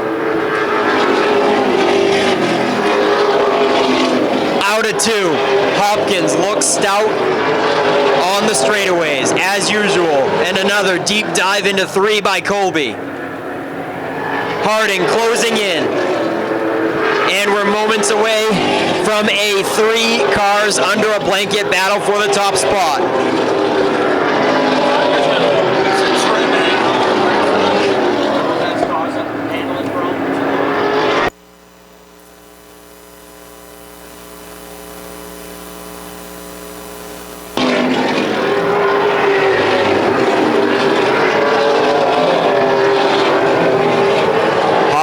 Beginning to pull back away from Colby. Maybe kicking it into high gear as we get closer to that halfway bonus. This time at the line it's going to be 5 until halfway. Lap 100 is coming right up. 5 laps until the $1,000 halfway bonus. Hopkins finally wrestles that lead away from Tiger Colby. Daniel Harding keeping pace, but that interval remains the same now. Jonathan Emerson, he's been back and forth as well there in the 24 car, still keeping good pace. Nick Hinkley rounds out the top 5. Frank Moulton has settled into the 6th position.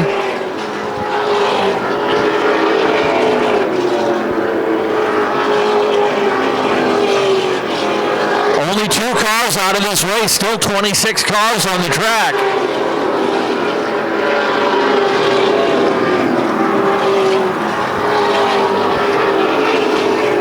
Chief Starter Dave Sturgis working the passing flag now. Troy Patterson will be the next car in the crosshairs of that number 15. Patterson pulls to the side, lets him through. Next victim will be the 21 of Shane Clark.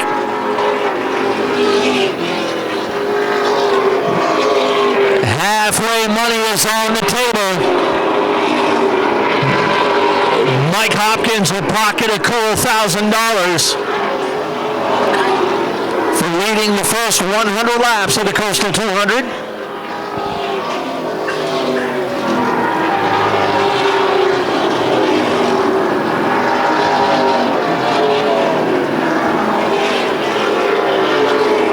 Next driver up ahead is Nick Moulton in the 00. Moulton is 3 laps down at the moment. Now all of a sudden Daniel Harding looking a little racy in that 38. He'll pull to the inside of Tiger Colby. Inside lane is available and Daniel Harding is ready to take it. Will Harding become the 6th different leader of this race?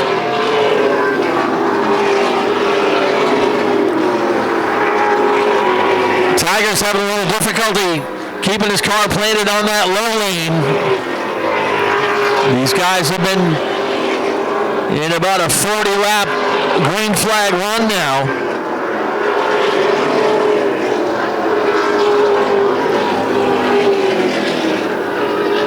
A lot of lap traffic up ahead of the race leader now.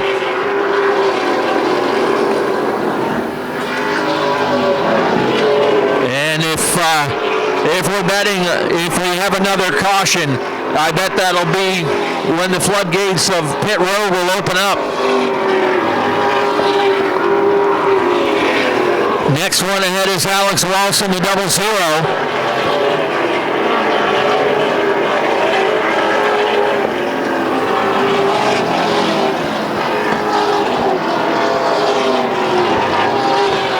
Alex is now 7 laps down.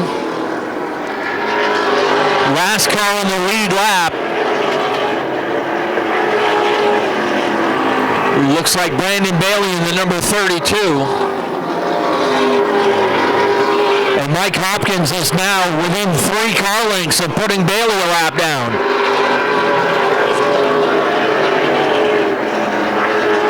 "20 cars on the lead lap at the moment.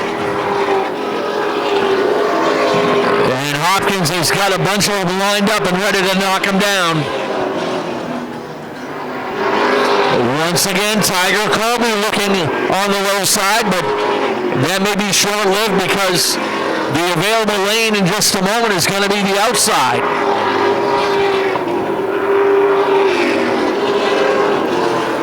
Dave Sturgis working that passing flag once again. Hopkins by 3 1/1000ths at the line that time, or 3 100ths that is. Going to be able to use that 32 car as a pick as he works on the high side. Hopkins might have to go 3 wide. He got caught in behind Ben Nile, and Tiger Colby takes the lead.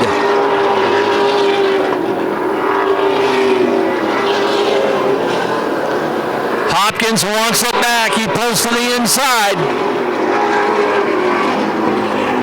They work their way around the 32 of Brandon Bailey.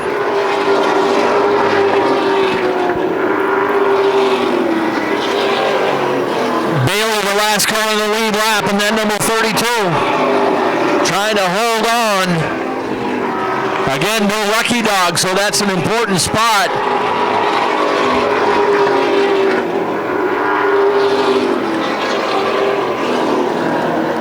But it looks like Bailey does go a lap down. Will Collins will be the next one in the number 25. Got him lined up there on the inside.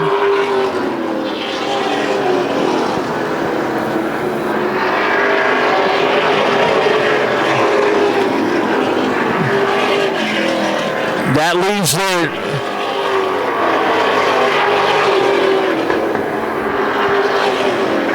checking who's the last car in the lead lap.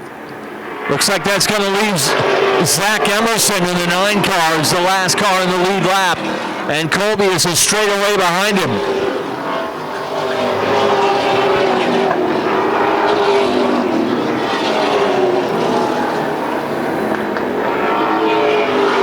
Tiger now starting to stretch it out. Get some Clair racetrack up ahead of him. Hopkins may be in protect mode in just a moment as Daniel Harding starts closing back up. Been a 3-car race over this middle stanza. 5 different leaders in this race in the early going.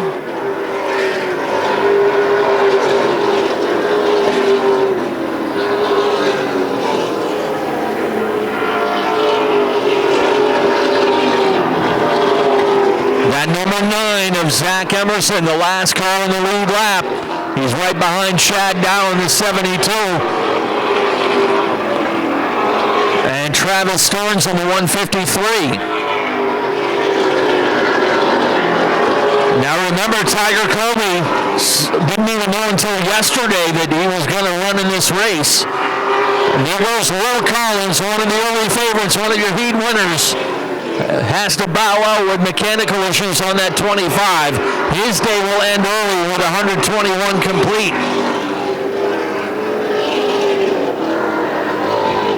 Still some good Clair racetrack up ahead of your leaders. Closest battle is that one right there for second, as Daniel Harding remains just a car length back from Mike Hopkins. But Tiger has now stretched his lead out to 1.3 seconds. Colby is the fastest car on the track right now. Definitely set up for a good long run. Colby 0.2 faster than the 15 of Hopkins. But is Hopkins just laying back and saving it for the end? Here comes Daniel Harding. Harding will take over second. Hopkins just had the hand out the window waving Harding by. He was telling him to go down there. He'll let him have it. Hopkins is certainly very skilled at these long distance races and knows how to save his stuff, but man, if he is saving right now, it just looks like it could be too much. He is letting Tiger Colby and now Daniel Harding get out of sight, but he would know better than I do. Hopkins is the master at saving your equipment in these 200 lappers. 2x2 lappers up ahead again, and Colby is sideways. He could be driving it too hard and using up the tires. This is the time when these guys are hoping for a yellow for the 2-tire stop. It is a 6-tire race, meaning they start on 4 and they only have 2 to change in the race if they want to put on new stickers. Right around the lap 120 area is usually when it happens and what they're hoping for. And man, this has been a long green flag run, and a lot of these guys are probably hoping that it doesn't go too much longer. The handling could be going away on Colby's. The tires are getting worn out, and they had a large gap before the lappers for the last 10 or 20 laps, but now they're back in the thick of it. Lappers are side by side in front of them. The 9 is going to go a lap down. Then it's Travis Stearns and Chad Dow side by side as Tiger Colby is coming up through. Lap 130. We've got 70 laps to go.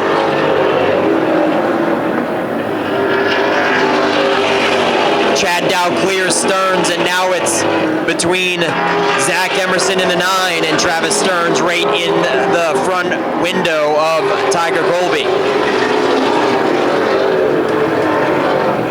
Emerson clears Stearns. Tiger Colby's going to go to the bottom and try to follow. Stearns is keeping him boxed in, though. Stearns is not allowing Colby to go through quite that easily. He's going to do it now. Boxed in no more for Tiger Colby.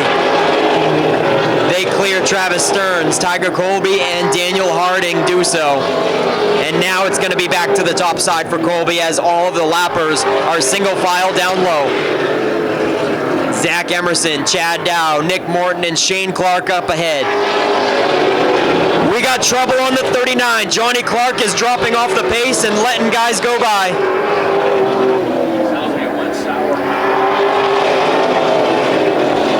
Johnny Clark still out there off the pace. Doesn't want to drop out of the race just yet in case a caution flies, but he might have to. Johnny Clark in the 39 still out there letting guys go around the high side of him. The motor does not sound healthy. Breaking down some cylinders. Back to Tiger Colby. He is still working on Zach Emerson. And we did have a pass for second place. Mike Hopkins got by Daniel Harding when we weren't paying attention. And Hopkins is closing back in on Colby. Colby working on Chad Dow now. Dow is on the lead lap as of now. Tiger Colby's going to put him one down. Nick Moulton is already a lap or two down, and he's going to go another to Tiger Colby as we speak.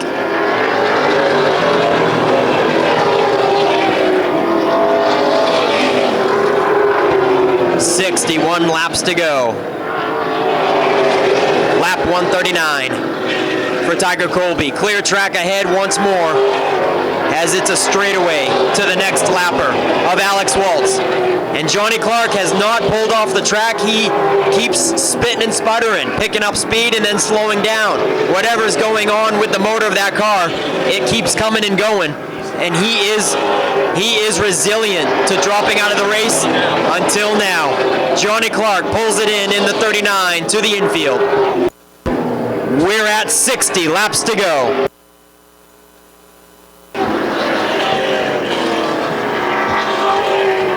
Laps winding down here in the Coastal 200.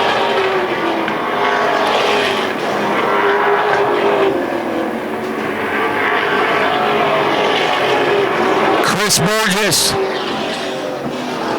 Burgess on the 47, the last car in the lead lap. 13 cars on the lead lap. Tiger Colby has got some clear racetrack up ahead now in the number 78. Hopkins second, Harding third, Jonathan Emerson still right there in fourth. You go back to Nick Hinkley in the 15 back there in fifth.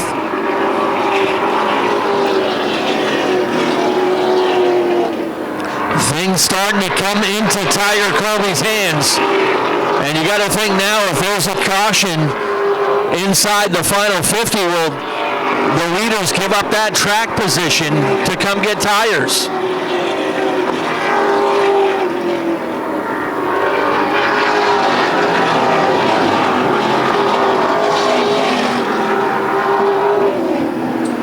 Hopkins starting to turn up the pressure a little bit now on that race leader.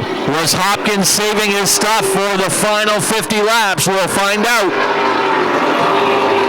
Daniel Harding stays right there with him. Here comes Hopkins looking on the inside.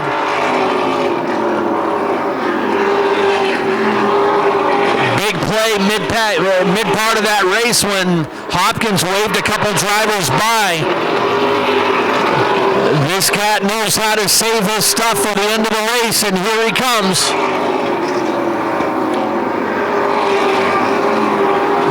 Was Hopkins playing a little bit of possum with the race leader, making Tiger Colby think he had it wrapped up?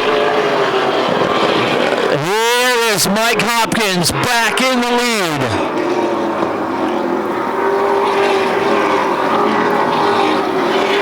Don't count out the kid in the 38. Daniel Harding keeping pace with that lead pair. Top three cars a half a second apart. Here comes Harding to the inside to take second. 50 laps to go in the Coastal 200. Colby has slipped back into third. Emerson staying right there in fourth. Will his patience pay off? Still lap cars up ahead. The next car on the lead lap is at 47 of Chris Burgess, who's in 13th place.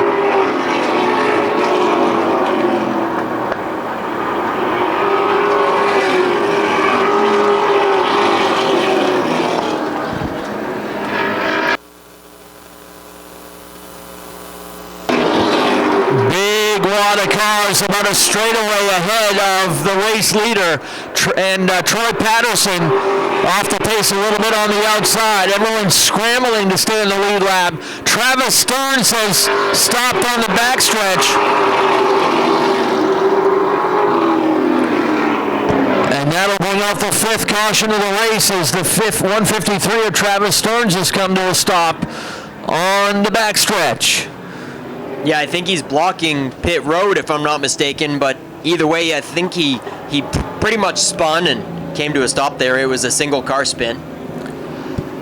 So, as I was saying a little while ago, when we're inside 50 laps to go, do you roll the dice and come in and get tires? There are 13 cars on the lead lap. Chris Burgess is the benefactor of that caution. He was just about to go a lap down to Mike Hopkins. So 13 cars on the lead lap.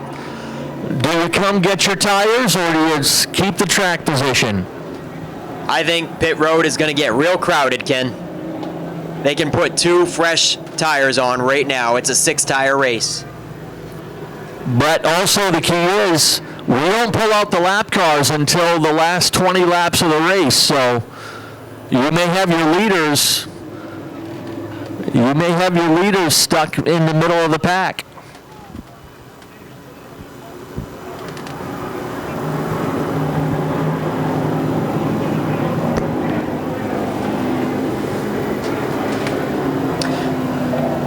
No, I guess Travis Stearns wasn't exactly blocking pit road, but he was unable to move under his own power for a moment there, but now he gets it fired. Here they come. Pit road. As you said, pit road's about to get busy. Here comes Hopkins, Harding, Colby, Emerson, Hinkley.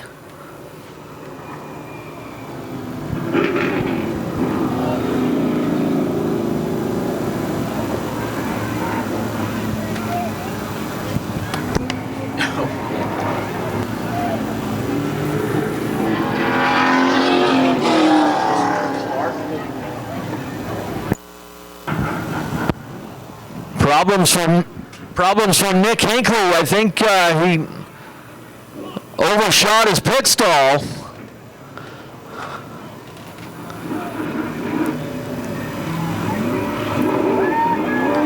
Kyle Hewins kind of pays the price on that one. Harding is the first one off pit road. Hopkins will come out second. There goes Colby out of the pits third. Emerson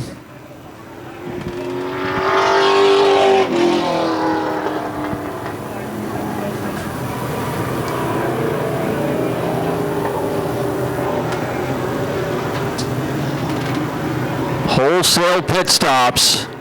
All these guys left on the track are at least a lap down. So that kind of definitely plays in the favor of those guys up front that gave over that track position.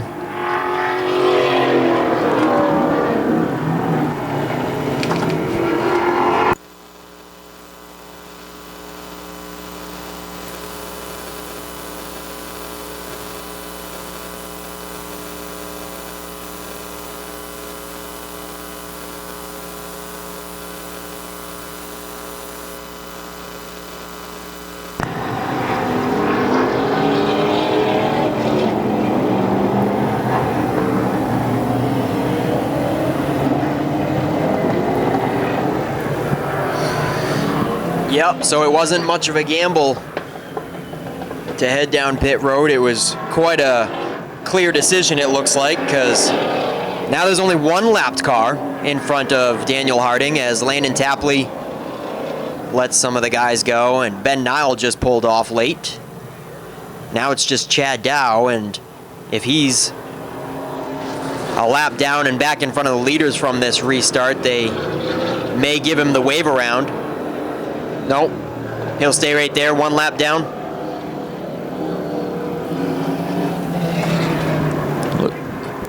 Looks like the 52 of Landon Tapley will head down pit road.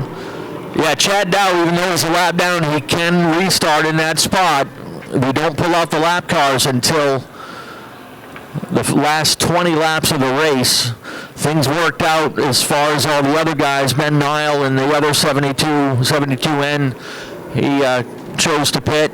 But here's an opportunity for Chad Dow to get his lap back. If he can stay out front and maybe get a quick caution, that'll keep him back on the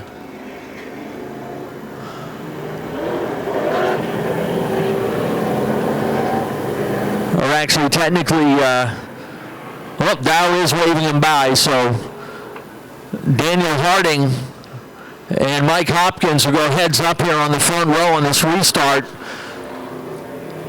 with 47 laps to go. It'll be youth against experience.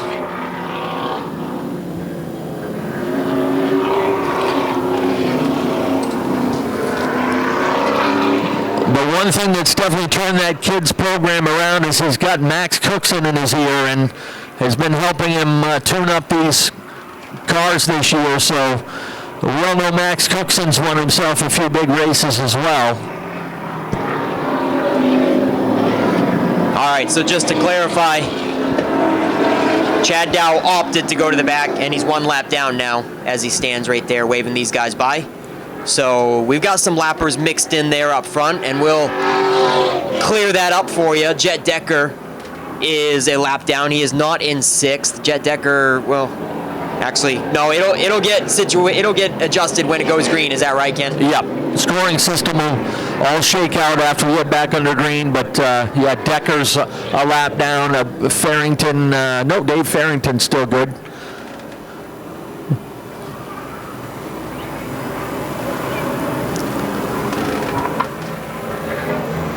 All right, Chief Starter Dave Sturgis says, gentlemen, let's go racing next time around.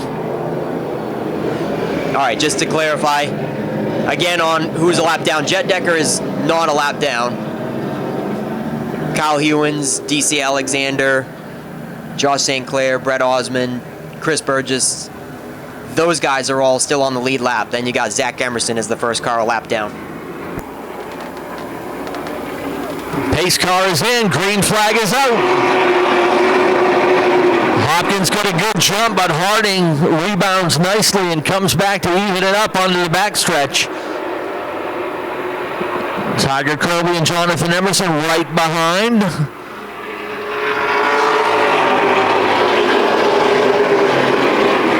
Daniel Harding now becomes the 6th different leader of the Coastal 200.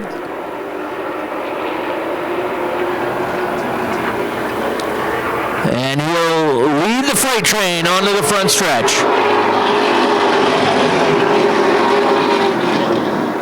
Hopkins still liking that outside lane.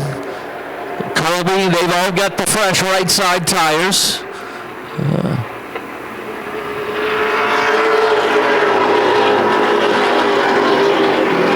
Trouble on the front stretch. Shane Clark kicked out of line and nearly dropped anchor, but he's going to settle back into it at the tail end of the field. Save the car, though.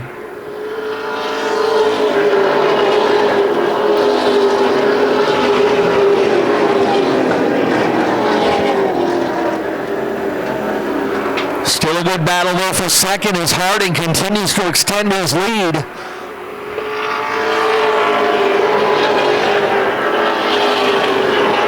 Give that spot to Hopkins by just 16 100ths of a second. Emerson a little racing in the 24, looking for room, but nowhere to go right now. Do we do 3 wide?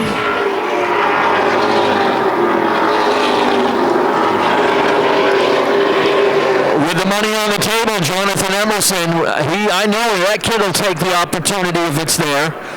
Former winner of the Strickler Shootout. Tiger Coley got out of shape, and here comes Emerson in the second. Mike Hopkins with a good evasive measures in the 15, but it dropped him outside the top 3.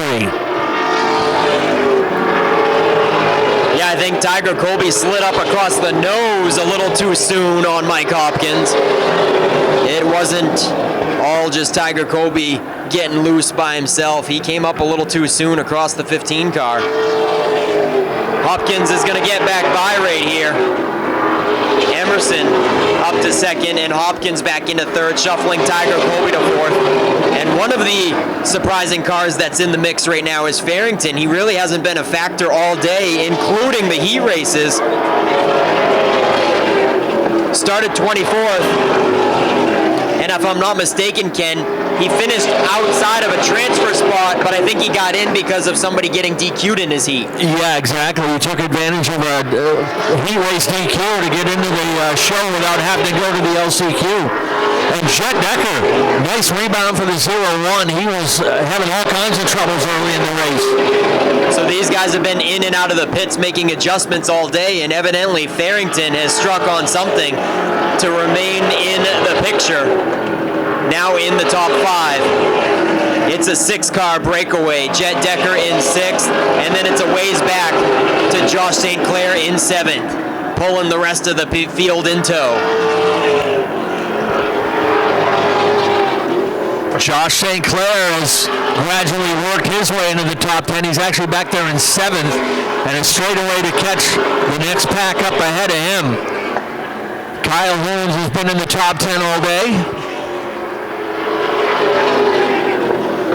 Nothing but clear racetrack up ahead for Daniel Harding, full straightaway ahead of that side-by-side battle between Hopkins and Emerson. Dave Farrington starting to sneak into the mix. Farrington's inside the top 5 now. He's a former winner of the Coastal 200. He's been on the podium 2 or 3 times.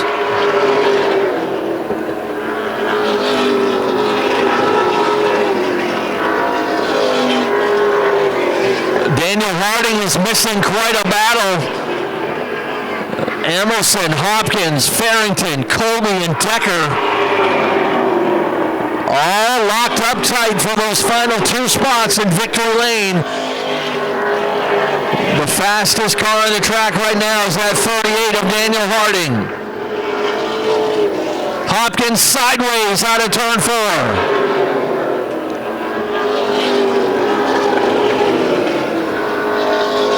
Emerson in the clear now in 2nd. And how about Dave Farrington from 24th into 3rd?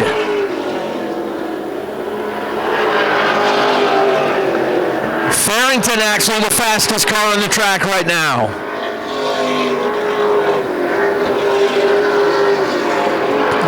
Colby and Hopkins have slid outside the top 5.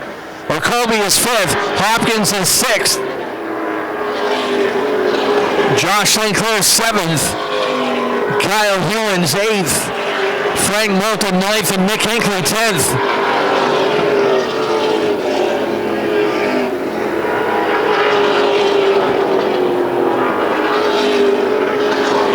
Harding's going to have to deal with some lap traffic up ahead now as Brandon Bailey is there on the outside lane with the 52 of Landon Tapley. 25 laps to go in the Coastal 200.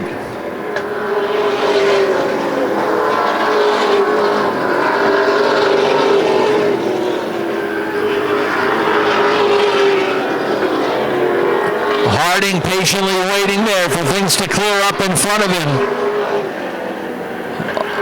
Those 3 cars are all at least a lap down, so they're following the direction of Dave Sturgis. Dave Farrington now going for 2nd. He's got the inside lane on Jonathan Emerson. Harding's lead is up to 2.5 seconds. Farrington now up into 2nd. Colby looking to follow into third. Emerson caught on the outside.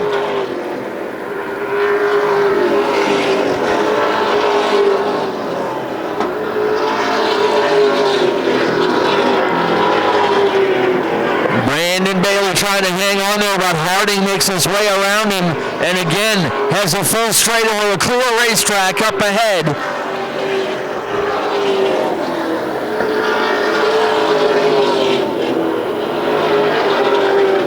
Brian Lancaster getting up out of the way to let the leaders get through. Great cooperation from the lap cars all day long. The interval still at about 2.5 seconds.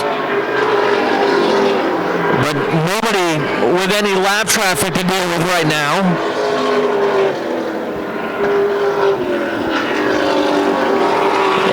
Josh St. Clair was able to wrestle the 6th spot away from Mike Hopkins. The defending champion is drifting back in the late going now. Hopkins looks like he's really fighting the handling on that car right now as St. Clair drives away from him. I feel like Hopkins is trying to spin out on purpose. I kind of see it coming.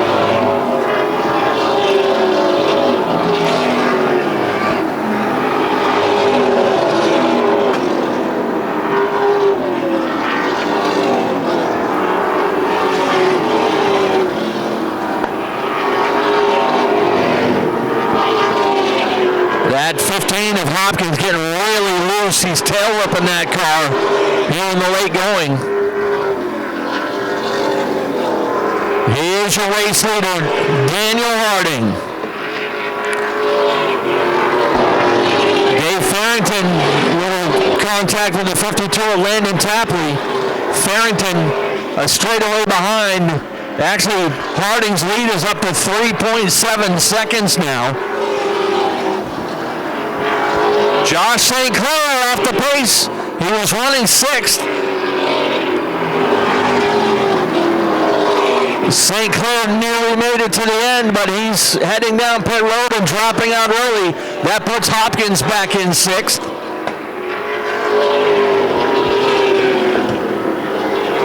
Second and third still to be sorted out as they work their way around Brandon Bailey. Colby and Farrington side by side for second and third. Will Farrington be able to use that 32 as a pick and keep Colby behind him?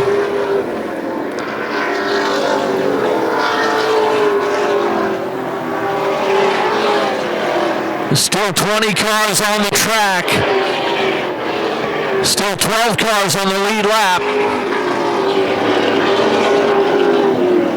Brett Osmond in the 05, the last car left on the lead lap.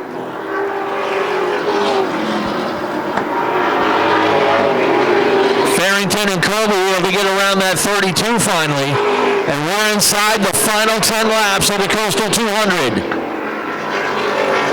Daniel Harding just 9 laps away.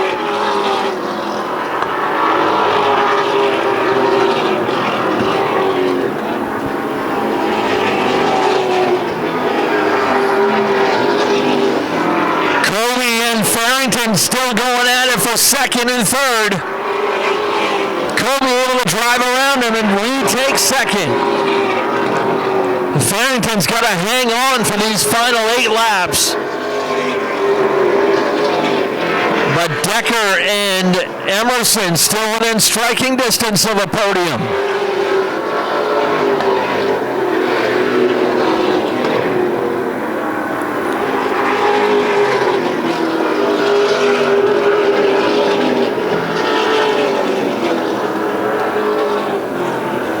The pay window is almost open for the 15-year-old from Fairfield. We mentioned earlier that he was the youngest champion in this track's history. He was our opening day winner here at Wiscasset Speedway.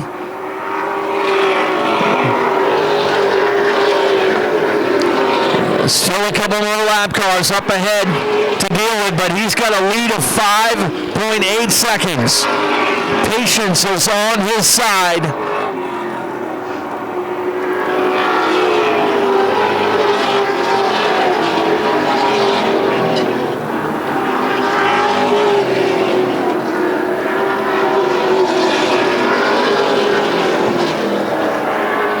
Jet Decker has worked his way up into the 4th position as Hopkins continues to slide back. Oh, we got a spin over in turn number 3.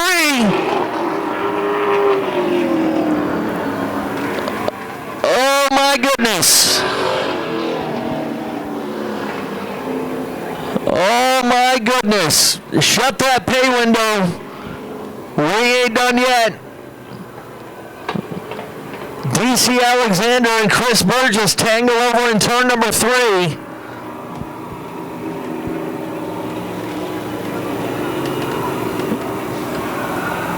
With 196 laps complete. 6th caution of the day. It ain't over till it's over, right, Ken? It never is, buddy. But if you want that nice, sweet pile of cash, you're going to have to earn it. Harding had built up a lead of a little over 5.5 seconds over Tiger Colby.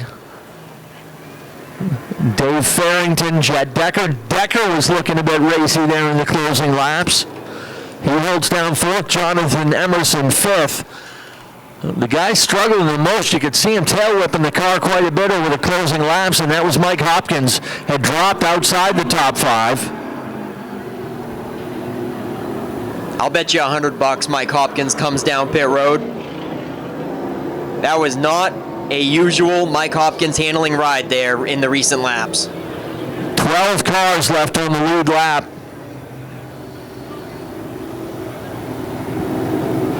And one of them, actually the 12th place driver was Chris Burgess in that 47.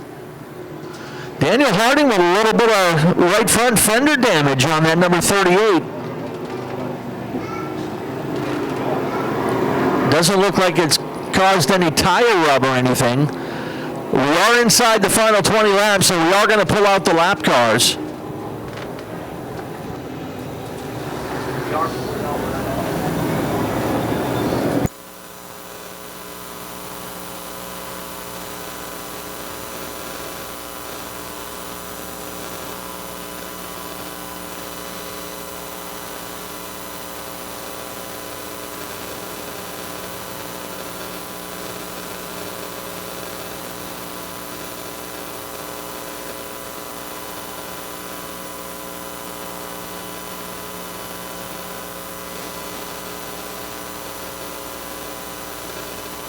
All right, as I said, they're moving the 12 lead lap cars up into the front. Let them get it sorted out.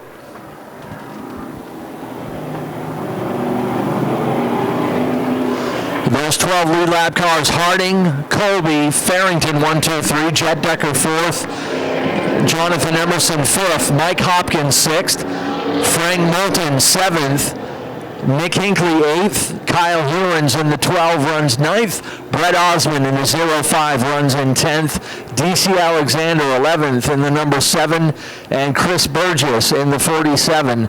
Those are your 12 lead lap cars.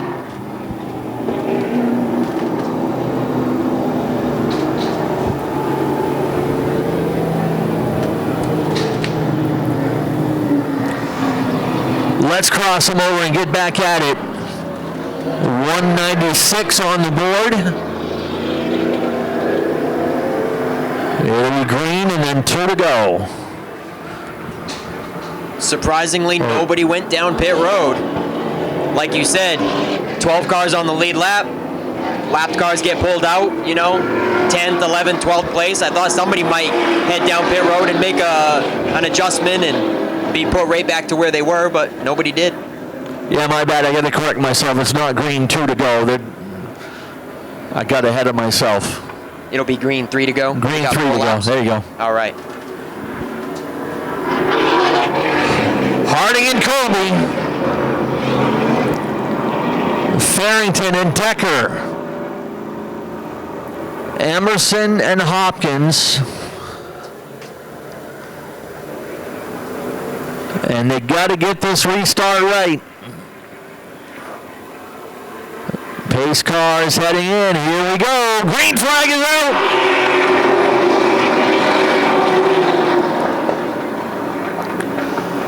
Harding with a little bit of an edge. Colby's proven he needs a couple laps to get that 78 to come to life. Harding grabs the lead for himself. Dave Sturgeon's got the popsicle sticks ready. 2 laps to go, this time by the stripe.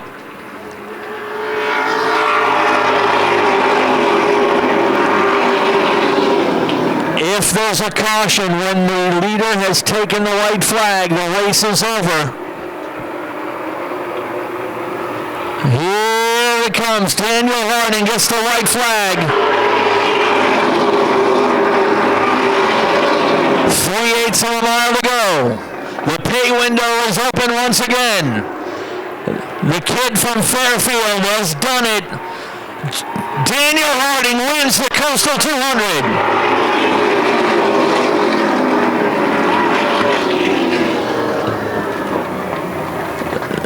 Daniel Harding, the 15-year-old from Fairfield. The kid doesn't even have his driver's license yet, folks. I think he passed the test today. Tiger Colby second. These are all unofficial, pending post-race technical inspection. Harding the winner, Tiger Colby second, Farrington third, Emerson fourth, Hopkins fifth, Moulton sixth, Decker seventh, Hinkley eighth, Kyle Hewins ninth, and DC Alexander 10th. Tech Director Derek Mingo with durometer checks on the top 3 as they roll into, get ready to roll into victory lane. We want to give a big shout out to our friends with Colebrook Trailer, GT Overhead Door, CLH and Son for being our presenting sponsors.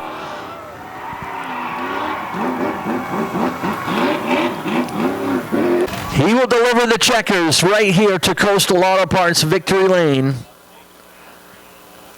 A big thank you to Steve Perry and Mainly Awards for these awesome trophies. And yes, that lighthouse does work.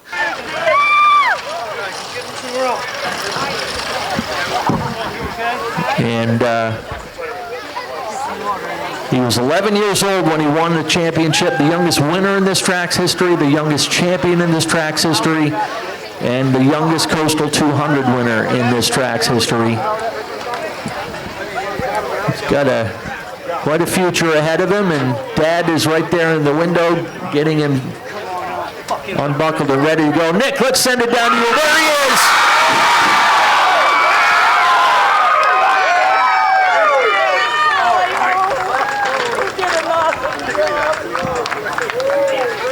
Yes, sir. Daniel Harding, 2 for 2 in 2025. Just won 2 weeks ago for opening day. Oh, man. A 4 to go restart, Daniel. Must have had you nervous. Thank you. Something you definitely didn't want to see there with the lead that you had built up. There was problems with the front of the car, and that was kind of nervous. That made me nervous, but I just knew I had to go as fast as I possibly can and not let anybody push me around, and that's what I did, and I won. That you did. You've been working on your restarts. I know that's something that you said you had to work on after opening day, and it seemed like you were flawless today on the restarts. Yeah. Yeah. Soak it in, baby. Soak it in. All right, 15 years old. Daniel, who do you want to thank for sponsoring this 38 ride, or crew members and helping the pits to get you this Coastal 200 win? Gotta thank Max Cookson Racing, Napa Auto Care, Marshalls, all these guys that help, and yeah, this is amazing. I can't even speak. We can tell. $15,000 richer. How's that feel? Pretty good. Congratulations, Daniel Harding. Held him off. And the trophy's taller than he is. Held them off with a 4 to go restart. Didn't let it phase him one bit. The top 3 was all unchanged at the caution with 4 to go. It was this order. That restart didn't shake things up a bit, but Dave Farrington did give you a run for your money. You guys beat and banged a little bit there, Tiger. And how about earlier in the race? You swapped the lead so many times with Hopkins. Man, that was an entertaining show. Dude, I had a fun time. This was probably the best Coastal 200 I've ever ran in. The last restart, we set this car up a little too tight, and it kind of screwed me. But that's congrats to Daniel. He did a good job. I'm happy with the second place finish. I got to thank all these fans that come out. I got to thank Rhubar's Redemption. I got to thank Nervous Ticks, Distance Racing, B&S Videos, Colby's Auto Center and Tire, Red Zeets, and I got to thank George's Sandwich Shop. All right, Tiger, Colby, heck of a run. What about your mom? Was there anybody else, Tiger? Yeah, I got to thank my lovely girlfriend and my mom, my dad, my grandfather, everyone that comes out and supports me. Thanks, guys. Tiger Colby, ladies and gentlemen, was a part of the front runners all day. But Farrington, on the other hand, was a different story. Man, Farrington, you struggled in the heat race, started very deep in the field, and you weren't really even a part of the big picture until about 50 to go. You were a front runner. How did you make that swing to get to the front from your start of your day? Yeah, you know, we've been racing these races a long time. We won it 10 years ago, and first thing you got to do to win these races is finish. And we obviously had ourselves in a deep hole there.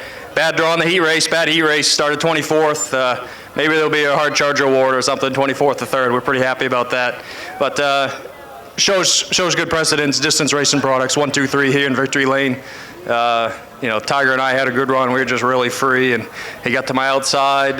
Bottom was the place to be, but he got by me there and was good enough to hold on there in the last restart. But all in all, I'll take it. You know, we like you said, Nick, we weren't even a thought to be here. I'm sure earlier today, 19th on the speed charts in the final round of practice. You know, but here we are. Nice job, Dave. Any sponsors you want to thank on the Orange 23? Yeah, I mean, first of all, you know, DMD Racing, Stanley Excavation, Norm's Used Cars, AR Bodies, Strange Oval, Swiss Springs. Happy to bring a trophy home to the wife and kids there. You know, thank my mother and father, John. We had Pete help us out there on pit road. We kind of just show up with a couple of crew guys, and we scravenge up a few more. And heck, I know we gained some spots off pit road, so they did pretty good. All right, heck of a run for Dave Farrington to get himself in victory lane in the Coastal 200. Man, oh man, the 2025 Coastal 200 is in the books. Ken, back up to you. Yeah, thank you very much. And in the famous words of one Nick Huff, are you not entertained? Glad you guys had a good time. Thank you guys for coming and joining us. Congratulations to our top 3 in Victory Lane. All the official results and race report will be up on our website soon, hopefully later tonight. And be sure to join us next Saturday as we gather here again next Saturday night for Group 1, Pro Stocks, Super Streets, Thunder 4 Minis, 4-cylinder Pros, and the new 207 Crate Modifieds. So one final time, on behalf of Richard and Vanessa Jordan and the entire crew here at Wiscasset Speedway, have a great Memorial Day weekend. Thank you to our veterans. Thank you for our veterans that are no longer with us and the sacrifices you've made.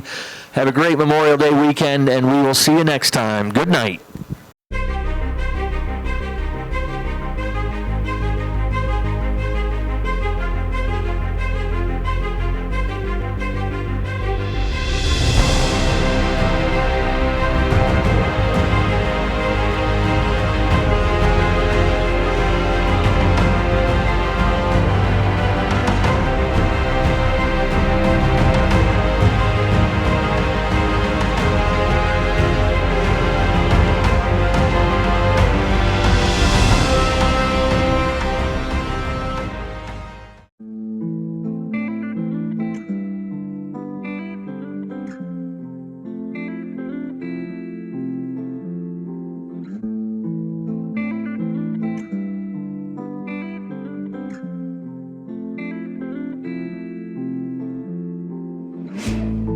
Living in the moment, cause I only got right now. Short life in the fast lane, yeah, but I live in a slow town. I learned everything the hard way. Everybody gotta fall down. Yeah, life's full of good days, but sometimes it's a rain cloud. Welcome to real life, this is what it feels like. Sometimes there's a storm cloud, it's not always a clear sky.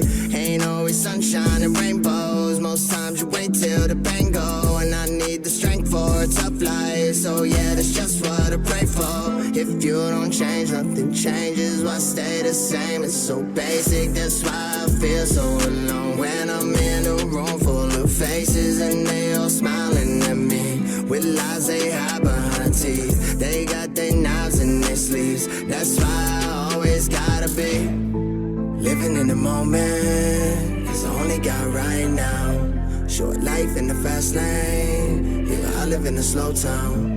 I learned everything the hard way, everybody gotta fall down.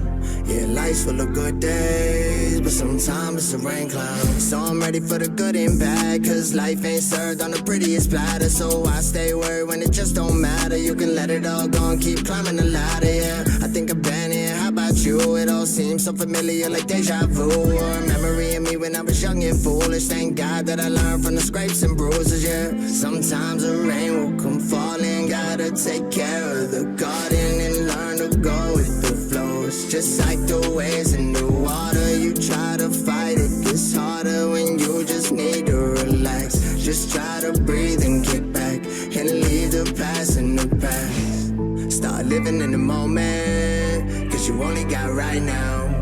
Short life in the fast lane, yeah, but I live in a slow town. I learned everything the hard way, everybody gotta fall down.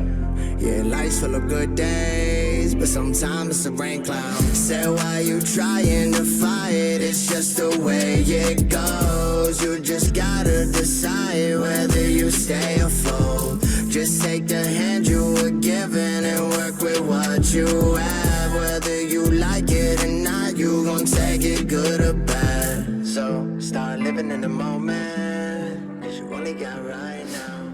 Short life in the fast lane, yeah, but I live in a slow town.